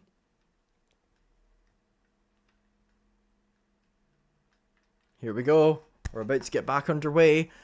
18 drivers left in this race out of the 20 that started. 2 Ferraris out of the race. Everybody else is still going. And there goes Oscar Piastri just before the Kumo bocht, turn 13. And he's away. Arie Luyendyk bocht now arriving rapidly for him. But look at Max Verstappen. Once again, he's gotten a good restart. Is he going to be able to do anything about Lando Norris? And here he comes down the inside. Nope, he's not going to be able to pull it off. But down the inside, Alex Albon tried to go of George Russell. Hadjar is doing a great job at the moment. Norris still in second. Verstappen in third. The McLarens on the hards. The Red Bull on the soft. So here we go. Order still Piastri, Norris, Verstappen, Hadjar, Russell, Albon, Antonelli, Gasly, Alonso and Bortoleto. But the guys behind, Verstappen, Hadjar, Russell, Albon and Antonelli, all of them are on the softs. Meanwhile, the next 3, Gasly, Alonso and Bortoleto are on the hards, Behrman on the mediums, Stroll on the hards, Tsunoda on the softs, as Behrman gets ahead of Bortoleto for 10th. So Behrman is on course for his first points for quite a fair bit of time, as here comes Alonso, side by side with Gasly, and he gets ahead of him and gets himself up into 8th, or has he? No, he hasn't. Gasly has managed to outbreak him. Colapinto and Hülkenberg are having a battle. And Hülkenberg's, I think, lost out to Ocon and to Colapinto. As on the restart, it is still a McLaren 1-2, but Max Verstappen and the Red Bull right behind the 2 McLarens. Then it's Hadjar, Russell, Albon, Antonelli, Gasly, Stroll, Behrman, Behrman, Stroll. And there's Behrman having a look at Alonso on those fresh mediums. He is going to be quicker, as is Lance Stroll, who is just behind his Aston Martin teammate, and Ollie Behrman, who's just ahead of him in 10th. Is Alonso going to be able to get past Gasly? Because if he can get past Gasly, that could be him on for an 8th place finish, which I think he would absolutely take. That would help Aston Martin out in the constructors against Williams, because as it stands, Stroll is on the edge of the points. And if Alonso got 4 points and Stroll got 2, they wouldn't be losing any ground to Williams in this championship. However, you've got to take into account Antonelli having a 10-second penalty, and he's also under investigation for speeding in the pits. So he could be on for another penalty. Here comes Tsunoda, who, despite having engine issues, does make a move on Bortoleto to get up into 12th, and he needs to go for it if he wants to have a chance at scoring his first points again for the first time in a fair old while. So Norris and Piastri right alongside each other now, and for the first time in a long time, Norris has DRS on Piastri, and this is an absolutely game on for the battle for the race win here. 13 to go here at Circuit Zandvoort, and it is, and Bortoleto loses another place, this time to Esteban Ocon. as the two Hasses are working their way up the order. Meanwhile, Fernando Alonso still stuck behind Pierre Gasly, and Ollie Behrman still stuck behind Fernando Alonso. Lance Stroll still behind those two, and Yuki Tsunoda rapidly closing in on those four drivers. Hülkenberg again getting ahead of Bortoleto, so does Colapinto, and this has been a poor race for Bortoleto, which has come to an awful end for him. Lawson and Sainz still 20 seconds back, despite the fact that they were allowed to reintroduce themselves into the race, unlap themselves. Alonso right behind Gasly. Is he going to be able to make a move? I don't know if he is. He's under pressure from Behrman, and Behrman gets ahead and up into 9th, and the camera crew are, the TV directors, damn TV directors, are focusing on the wrong thing, because Alonso's just been passed by Behrman, and Stroll looks like he's about to get ahead of Alonso as well. So Alonso really struggling now because of his strategy, which was pit on the hards with about 20 to go, 25 to go, and try and outpace everybody else. So Alonso just ahead of Stroll, but struggling at the moment. Bortoleto coming into the pits probably for a pair of set of softs, 4 soft tires on his car, because the hards really haven't worked for him this afternoon.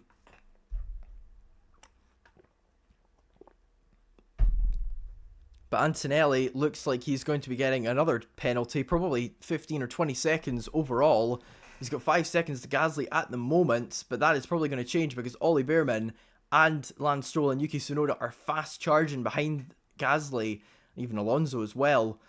Here's a replay of Franco Colapinto, and this is him behind the Haas. This is a replay from lap 58, and this is him going for a move on Ocon, and it's a very aggressive move. There's a bit of contact, and there's actually quite a bit of contact, but no damage for either of them.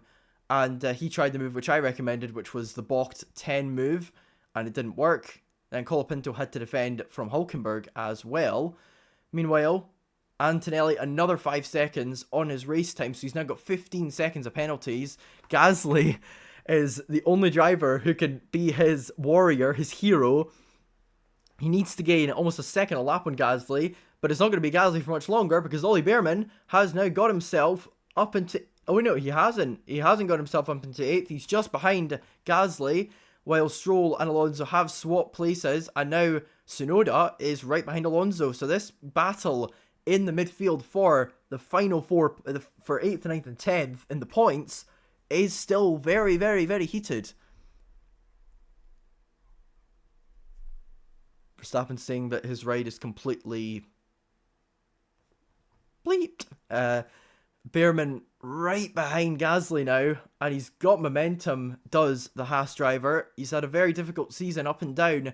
Very good first half, but second half of the season so far been difficult for him. He's been saying that Haas are strong where they expect not to be and weak where they expect to be strong. That is what he said quite a while back, but I'm pretty sure he would stand by that statement, as McLaren still 1-2. Norris just unable to make an impact on Piastri here. And it's been a great, great drive from Oscar Piastri at the front. But here comes Ollie Behrman. He's going to get himself up into 8th. He gets himself ahead of Pierre Gasly. And when is Lance Stroll going to get through? That is the question. When is Stroll, when is Alonso, and when is Tsunoda going to get through on Gasly? Because Gasly is a real cork in the bottle at the moment. At the moment, it's 8.5 seconds between Behrman and Antonelli. If Behrman can get within 15 seconds of Antonelli and continue to be within 15 seconds of Antonelli, he'd be on for his best finish in Formula 1. At the moment, it's a tied best. He finished 8th in... what race was it he finished 8th in? He did finish 8th in a race earlier on in the season, though. I'll go and quickly get that up for you now. So Ollie Behrman finished 8th in the Grand Prix of China, and as it stands, he'll be on for his first point since Bahrain, which was all the way back, if you'll recall, in mid-April. So this would be a great result for Behrman. He got 4 consecutive 4th place finishes, 11th place finishes I should say, but he did score points in the sprint in Spa, so technically he has scored points since then, but not in a Grand Prix. So this is going to be a great day for Behrman if he can stay within 15 seconds of Kimi Antonelli. But further back, Gasly now 2 seconds behind Ollie Behrman, and Lance Stroll really needs to get a move on if he has a chance, if he wants to have a chance of finishing in 9th, and in 8th I should say, and he's gotten ahead of Gasly. Alonso's going to try and follow suit soon, as will Tsunoda, and all of these guys are going to be getting points. A lot of midfield cars getting points today. Albon, Behrman, Stroll, Gasly, Alonso, I should say, not Gasly, and, well, Tsunoda's kind of a midfield car with his pace overall this year. But it would be his first points in a while for him as well. I'm pretty sure his last points were all the way back in Imola, and yes, they were. So he hasn't scored points since Imola. Alonso, of course, has been on a very good run of form, scored points in all but one race since Spain, and that race was Belgium, where he finished in 17th. Stroll has scored points in 2 of his last 3. So a very good run of form for both of them. Stroll in 9th, 2 seconds behind Behrman, 10.7 behind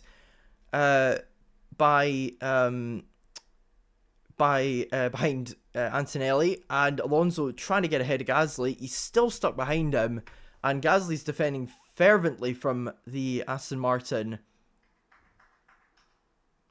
Norris has got smoke coming out of his cockpit. To quote Nico Hülkenberg, oh, and he's got an engine problem!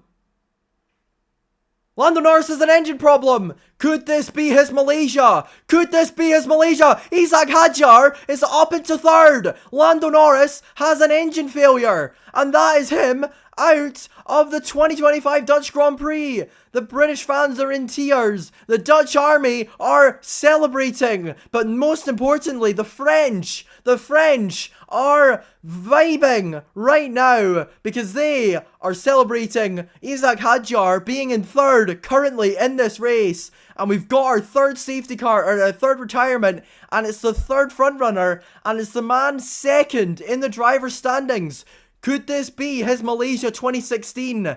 Could this be the race which costs him the World Championship? Isaac Hadjar is now 3rd in the Racing Bull, and this man, this young Frenchman from Paris, born to Algerian immigrants, his father a doctor who was his mechanic who lost his finger because of how hard he worked to get Isaac to Formula 1, will be rewarded. And this is an incredible story. Isaac Hadjar now 3rd with 7 laps to go, and we're under safety car at the Zandvoort circuit.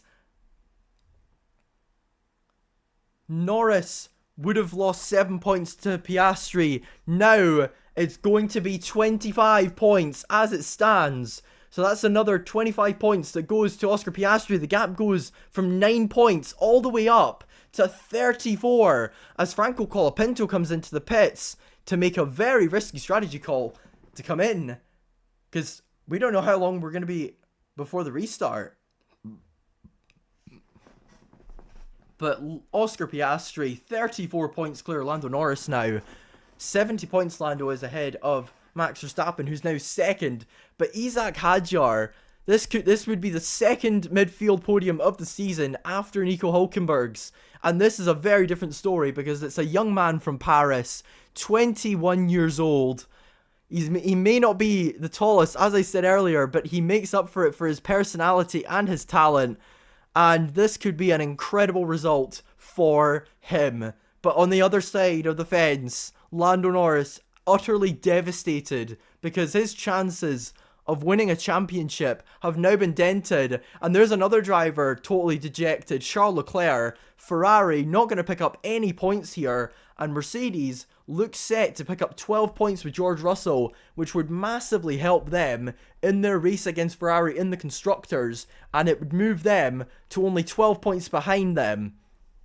So a great result for Mercedes at the moment with a double Ferrari DNF, their first since Canada back in 2024. But you could see smoke coming out of Norris's car, and it's an oil leak, according to Lando Norris. And he completely lost drive. You could smell the issues, and Zach Brown's just there, closing his eyes, Zen mindset. And I think Zach's thinking at this point, oh well, at least Pato's starting on pole in Nashville. But they are still on for a win, McLaren, unless Max Verstappen or even Isaac Hadjar could do something about it. And as it stands, Hadjar, believe it or not, will move on to the exact same total as Nico Hülkenberg. And believe it or not, he will move just behind Hülkenberg because on finishes, Hülkenberg finished 5th in Spain. So as it stands, Hadjar, who finished 6th, his best result in Monaco, is on for a similar track, an even better result. Could this be a maiden podium for Formula One's newest big talent? People were talking about Antonelli coming into this season. They were talking about Behrman. No, not many people were talking about the Le Petit Prost, the man who finished runner-up in Formula 2, Gabriel Bortoleto. The two drivers, arguably, who haven't been mentioned as much coming into the season as rookies, are the ones who have stood out, Bortoleto and Hadjar. Now, we're on lap 67 of 72 here at Zandvoort, and are we going to see a green flag ending? We probably will, but it's going to take a bit of time for them to clean up the track from Norris's oil leak, because the track's going to be all sorts of slippery there. So, Hadjar, incredible. As it stands though, another record, Max Verstappen on to finish in the top 2 for, let me think about this, 21, 22, 23, 24, for the 5th year running at his home race with 3 wins and on for a 2nd place finish, which will delight the home fans, because coming into this weekend, they were thinking 3rd best at best, but maybe not now. So, a rundown of the points. As it stands, Racing Bulls are going to get 15 points in the Constructors, which will move them on to 60 points, which would be 10 behind Williams, but Alex Albon scoring 10 points as well, so they will be 10 points ahead of Racing Bulls. And then Sauber are having a disastrous weekend, which means that as it stands, they will drop to 8th in the Constructors. Aston Martin are picking up, let's see, 6 points. Although, actually, I haven't taken into account Antonelli's penalty. So, actually, Haas are going to be getting 8 points, which will move them on to 43. Racing Bulls are going to get 15, which will move them on to 60. Williams are going to get 10, which will move them on to 80. And then Aston Martin are going to be picking up 7th and 8th place, which is a grand total of 10 points, which will keep them 6th in the Constructors, while Racing Bulls move up to 7th. So this is incredible. As it stands, Red Bull will gain some points on Mercedes. They'll gain 6, but there's still some distance behind them, because Red Bull, as it stands, will go into 212 points and Mercedes onto 248. But the race is going to get back underway. We're going to have 4 laps of green flag racing. Verstappen reporting a light drizzle. And there's Isaac Hadjar. He has got 4 laps left until he gets a podium. Will George Russell deny him? Just like Valtteri Bottas denied Lance Stroll of a second in Azerbaijan, or how he denied Ocon of a podium in 2021 at Saudi Arabia. Let's get underway for the final 4 laps of the Dutch Grand Prix. We are back underway, and it's a great restart from Oscar Piastri, and crucially, Isaac Hadjar has gotten away decently, but George Russell is still right behind him in this race. Hadjar is going to be defending like mad going into turn 1. And in terms of behind, there isn't really any moves being pulled off. Verstappen runs a little bit wide at turn 1, but he gets a good exit. He is right behind Piastri here. And could Verstappen, with his softs, be able to make a difference here on the McLaren? The cars going through the Hugenholzbocht like retro cars on rails. Colapinto up into 13th on those soft tyres. He is going to be aided by those. Lawson ahead of Hulkenberg as well now. The two of them on softs. Lawson's race rejuvenated a bit, but Verstappen is not gone from Piastri here. This race is not run. Piastri's win has not been guaranteed. Not if Max Verstappen has anything to do with it. Now McLaren are wondering, could Oscar have a similar issue to Lando? Or is this a Malaysia 2016 case where one of them suffers while the other one gains hugely in the Drivers' Championship?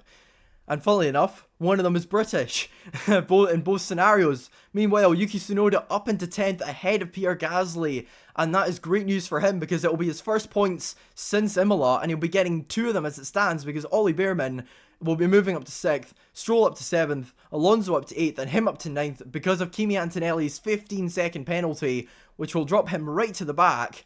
But Oscar Piastri, he's pulling away now for Max Verstappen, and the dream of a home win seems to be going away from Verstappen. But behind him, Isaac Hadjar's dream of a podium is becoming more and more realised as he goes by every single corner of every single turn of every single race lap. He is doing an incredible job at the moment, and he is on for his first Formula 1 podium, although George Russell is still under a second behind him. So it is going to be a very, very tight ending. I haven't actually checked chat, so let me go and check it. Okay, no updates. So, we are back to this, and this has been one of the best races of Formula 1 this season, despite the occasional moments of dullness. It's not been as good as the British Grand Prix, but it's been the best dry race anyway. We look like we're going to get a shock first podium for Isaac Hadjar. There's 2 to go in the Dutch Grand Prix, and it's Piastri, Verstappen, Hadjar, Russell, assigned to get ahead of Bortoleto, Albon, Antonelli, but he's got a 10-second penalty, so he'll be at the back. So technically, Behrman 6th, Stroll 7th, Alonso 8th, 9th Tsunoda, 10th Ocon, so Haas on for double points at the moment. And then it's Gasly, Colapinto, who's in 12th, just off the points. And if he had been able to if he can close up to Ocon, and Gasly dropped 2 places there to Colapinto and to Lawson, because he swapped positions, and Colapinto needs to close up now, and Gasly has dropped all the way down to 16th now because he's had to swap positions with Colapinto, and that has not gone well for the Alpine driver at all. But Colapinto is chasing points. He's 2.7 seconds behind Ocon. He needs to try and close up, but he's probably not going to be able to because he's only got a lap and a half to do it now. He's on fresh new soft tyres compared to his teammate and compared to the guys ahead of him, and he needs to hope and pray that there's another penalty up ahead for him to get his first points for Alpine and his first points since 2024. I think it was at the US Grand Prix, but this is just like the Malaysian Grand Prix in 2016. Gasly and Tsunoda incident has been noted, so that could be a saving grace for Colapinto in his chase for first points with Alpine and first points of the season. But 1 lap to go here at Zandvoort. Oscar Piastri still leads. He's on for yet another victory this season. Verstappen 2nd, but the camera is focusing on Isaac Hadjar. McLaren's Oscar Piastri on for his 7th win of the season, and to extend his championship lead over Lando Norris in the standings. Isaac Hadjar on for his first podium. Max Verstappen on for his 118th in Formula 1, and at the moment Piastri on for yet another fastest lap. In fact, if Piastri wins this, he will take a Grand Slam, and this will be his first, as far as I'm aware, in Formula 1. It has been a dominant display from Piastri, and he's led from minute 1. He took pole, he's taken fastest lap, he's led every lap, and he's going to win. And this Grand Slam, this statistic, not many have completed it, but Piastri is going to become one of them.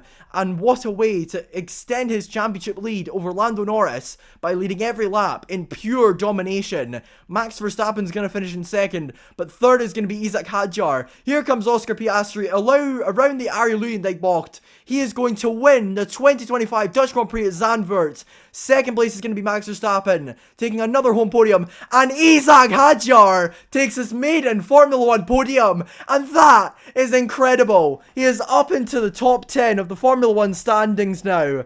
And that is incredible for Hadjar. Meanwhile, in 4th, George Russell. In 5th, Alex Albon. Ollie Behrman with his best finish in Formula 1 with a 6th, which moves him out of last in the drivers that have scored points championship. And in fact, it's now Yuki Tsunoda who's last, but Tsunoda has also picked up 2 points. So he's now on 12 points, but Behrman picking up 8 points. He's now on the same amount of points as Carlos Sainz in the championship, and that is incredible. Now, then in 7th, Lance Stroll, and 8th, Fernando Alonso, the 2 Aston Martins, getting themselves ahead of Esteban Ocon in the standings. Stroll ahead of Alonso. And that was such an incredible Formula 1 race, and one of the best we have seen this season. A great result for Isaac Hadjar, and that was absolutely fantastic. He is the driver of the day. His best finish, previously 6th in Monaco, but he is going to celebrate his first Formula 1 podium. And Isaac Hadjar, I'm going to find a meme which perfectly describes it. This meme perfectly describes Isaac Hadjar in a nutshell right now. I'm going to put it on screen in a second if I can. Let's see when.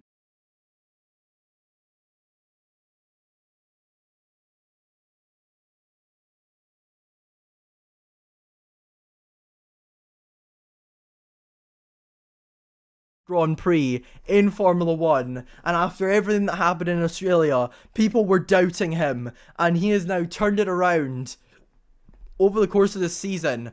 8th in Japan, 10th in Saudi Arabia, 9th in Imola, 6th in Monaco, 7th in Spain, 8th in the sprint in Spa, and now a maiden podium for the Frenchman. And another driver, another rookie with a personal best finish is Ollie Bearman. He finishes 6th. The two rookies who have scored points are Hadjar and Bearman. Colapinto just missing out by the smallest of margins. And now Bearman can celebrate his best finish in Formula 1 with a 6th. That is better than his previous best result, which was, I'm pretty sure it was 8th last season in Saudi Arabia. Or did he finish 7th in Saudi Arabia? Let me go and check that actually. He finished 7th in Saudi Arabia, so it's his personal best finish in F1. An absolutely incredible race. Victory for McLaren, and Racing Bulls take their first ever podium in Formula 1 as an outfit. And somebody, as I check Isaac Hadjar's Wikipedia, is changing his page to show his first ever Formula 1 podium. And now Racing Bulls, after a season where they've had ups and downs, they've been quick at times and at other times completely at the back, are now celebrating their first podium as a team as the Racing Bulls outfit. Before that, they were known as AlphaTauri, and their last podium with AlphaTauri was all the way back in 2021 at Azerbaijan with Pierre Gasly, who was also an expert in these conditions and also a French driver. So this result, absolutely incredible. And there's Piastri celebrating with Hadjar. You can see the height difference between the two of them. But Isaac Hadjar, what a result. Hats off to him. And yeah, this has been an incredible race. Thank you guys for watching. There will be highlights going out tonight, and I'll be giving my thoughts tomorrow on it. This has been a 2-hour stream, so my voice is totally screwed. But Isaac Hadjar, number 9, Le Petit Prost, taking his maiden Formula 1 podium. Absolutely incredible. And he's celebrating with his mechanics. Zach Brown gives him a handshake. And Zach's like, well done, kid. You got it because my driver had an engine failure. And the FIA lady's like, no, don't go. And then he runs to the crowd, to his mechanics, to the people who have worked so hard, blood, sweat and tears, to get him the best result in his Formula 1 career, and Racing Bull's best result as an outfit, and AlphaTauri's best result as an outfit, if you include them, since Pierre Gasly's victory in Monza in 2020 and his 3rd place in Azerbaijan in 2021. Oscar Piastri extends his championship lead to 34 points, and Max Verstappen takes his 5th podium in a row in the Netherlands at his home race. 3 wins and 2 second place finishes. But 2 Red Bulls on the podium, but it's not Yuki Tsunoda or Liam Lawson. It is Isaac Hadjar. So, thank you guys for watching this stream. I'm gonna go now.